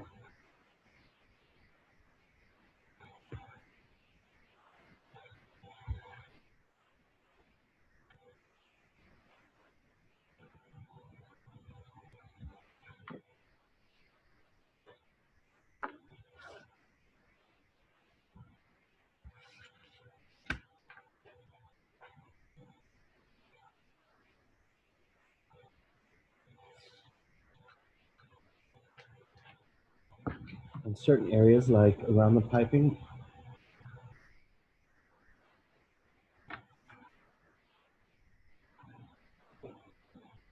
Underneath here is very random.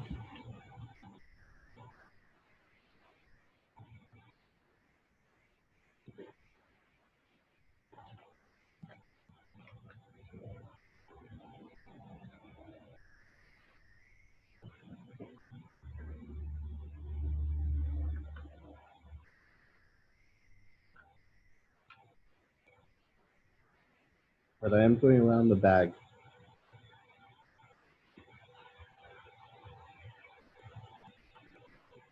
to try to pop it off.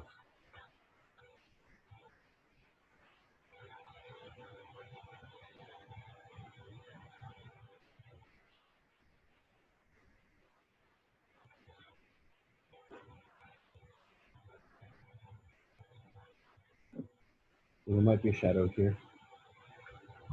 I can see it on the photo, so I just hinted at it, and now I'm just going to shade it in more.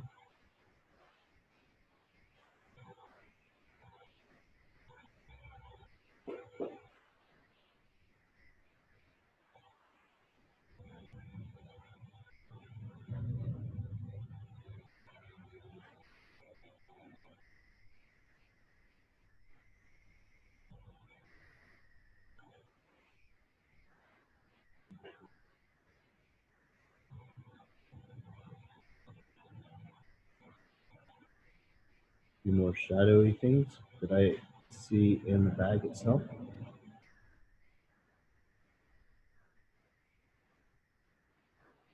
Oh, the zipper pulls. I'm not going to go crazy with them because I can't really see them. Everyone knows what a zipper looks like anyway.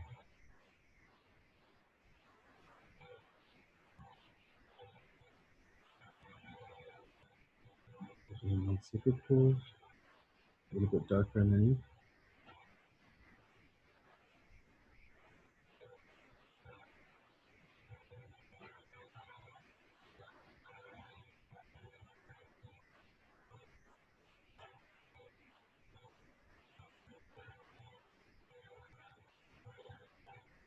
Okay, well that bag was somewhat successful, but somewhat weird for me. And I don't know if there's stitches here or not, but I'm going to put them on anyway, because I think it needs it.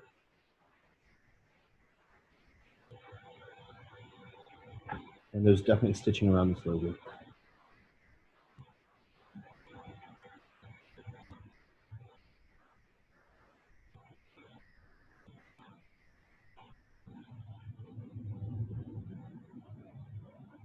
I don't know if there is, if this is a pocket, but I'm just going to shade that in anyway for style reasons. I'm making this up.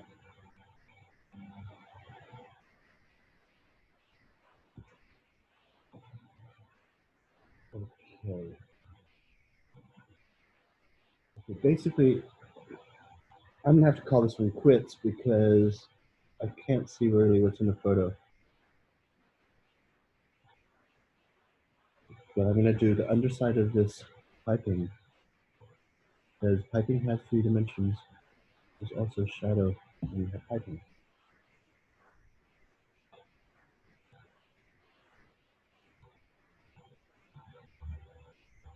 Whatever bag this is, kicking my butt a little bit. All right, anyway, here's my bag drawing. See how big it is compared to my hand? It's way easier to draw bigger things if you're drawing real life. And besides, you do a whole page, so that's 1 page of homework. Pillow bag. I-K-L-P.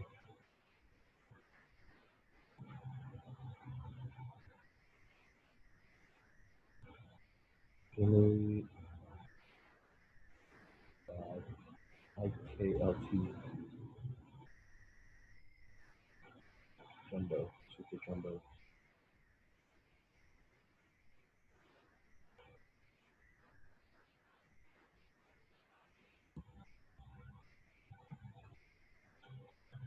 I don't think I'm going to put a background on this bag. I'm not going to put a background on this bag. This is, you know, I think I made a mistake by drawing this bag because it was hard for me to see the construction. It was hard for me to see the construction of this bag. And part of the purpose of this class is to really see the construction. So, you know, maybe next time I don't do such a hardcore, crazy bag. I couldn't even see it really, to be honest. Does anyone have any questions about the 3 demos I was giving today?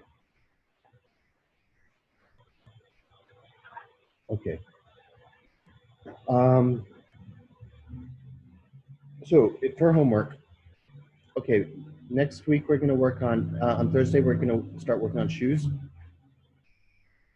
Or should we do continue bags? Let's have a look. Let me have a look at my, but anyway, what my point is for homework, for Tuesday, do a few production bags and copy them and at least make them a little bit large. And maybe also do some of your own designs. They don't have to be big. You can do thumbnails, but just give me 7 pages of sketches. I don't know if you want to do only production bags, that's fine. If you want to blend a few production bags with your own designs, it's fine. Just seven pages. And let me see what the agenda is. I don't know if we're doing shoes this week or.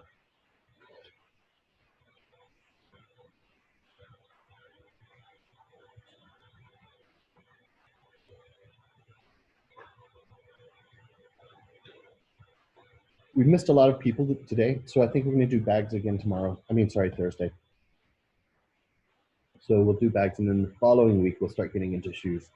But bags are a little bit easier, I think, than shoes because they're more structured and kind of squarey generally. So that's what we're doing on Thursday.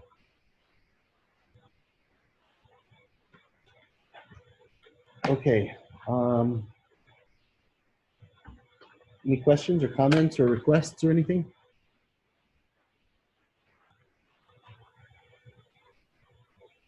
All right, then. I guess I'm going to, what time is it? It's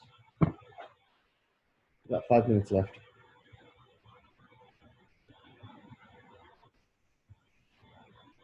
All right, well, if you guys don't have anything, I guess we'll just call it quits for now, if that works with you. Anyone? Everyone's good? Anyone got any questions for home?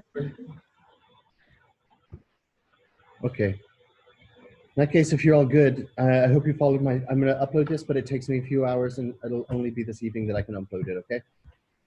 This video. Okay. All right, guys. Well, have a great rest of today and Tuesday, Wednesday, and I'll see you on Thursday morning. You too. Thank you so much. Sounds good. Thank you, guys. Okay, see you. Bye. Bye. Have a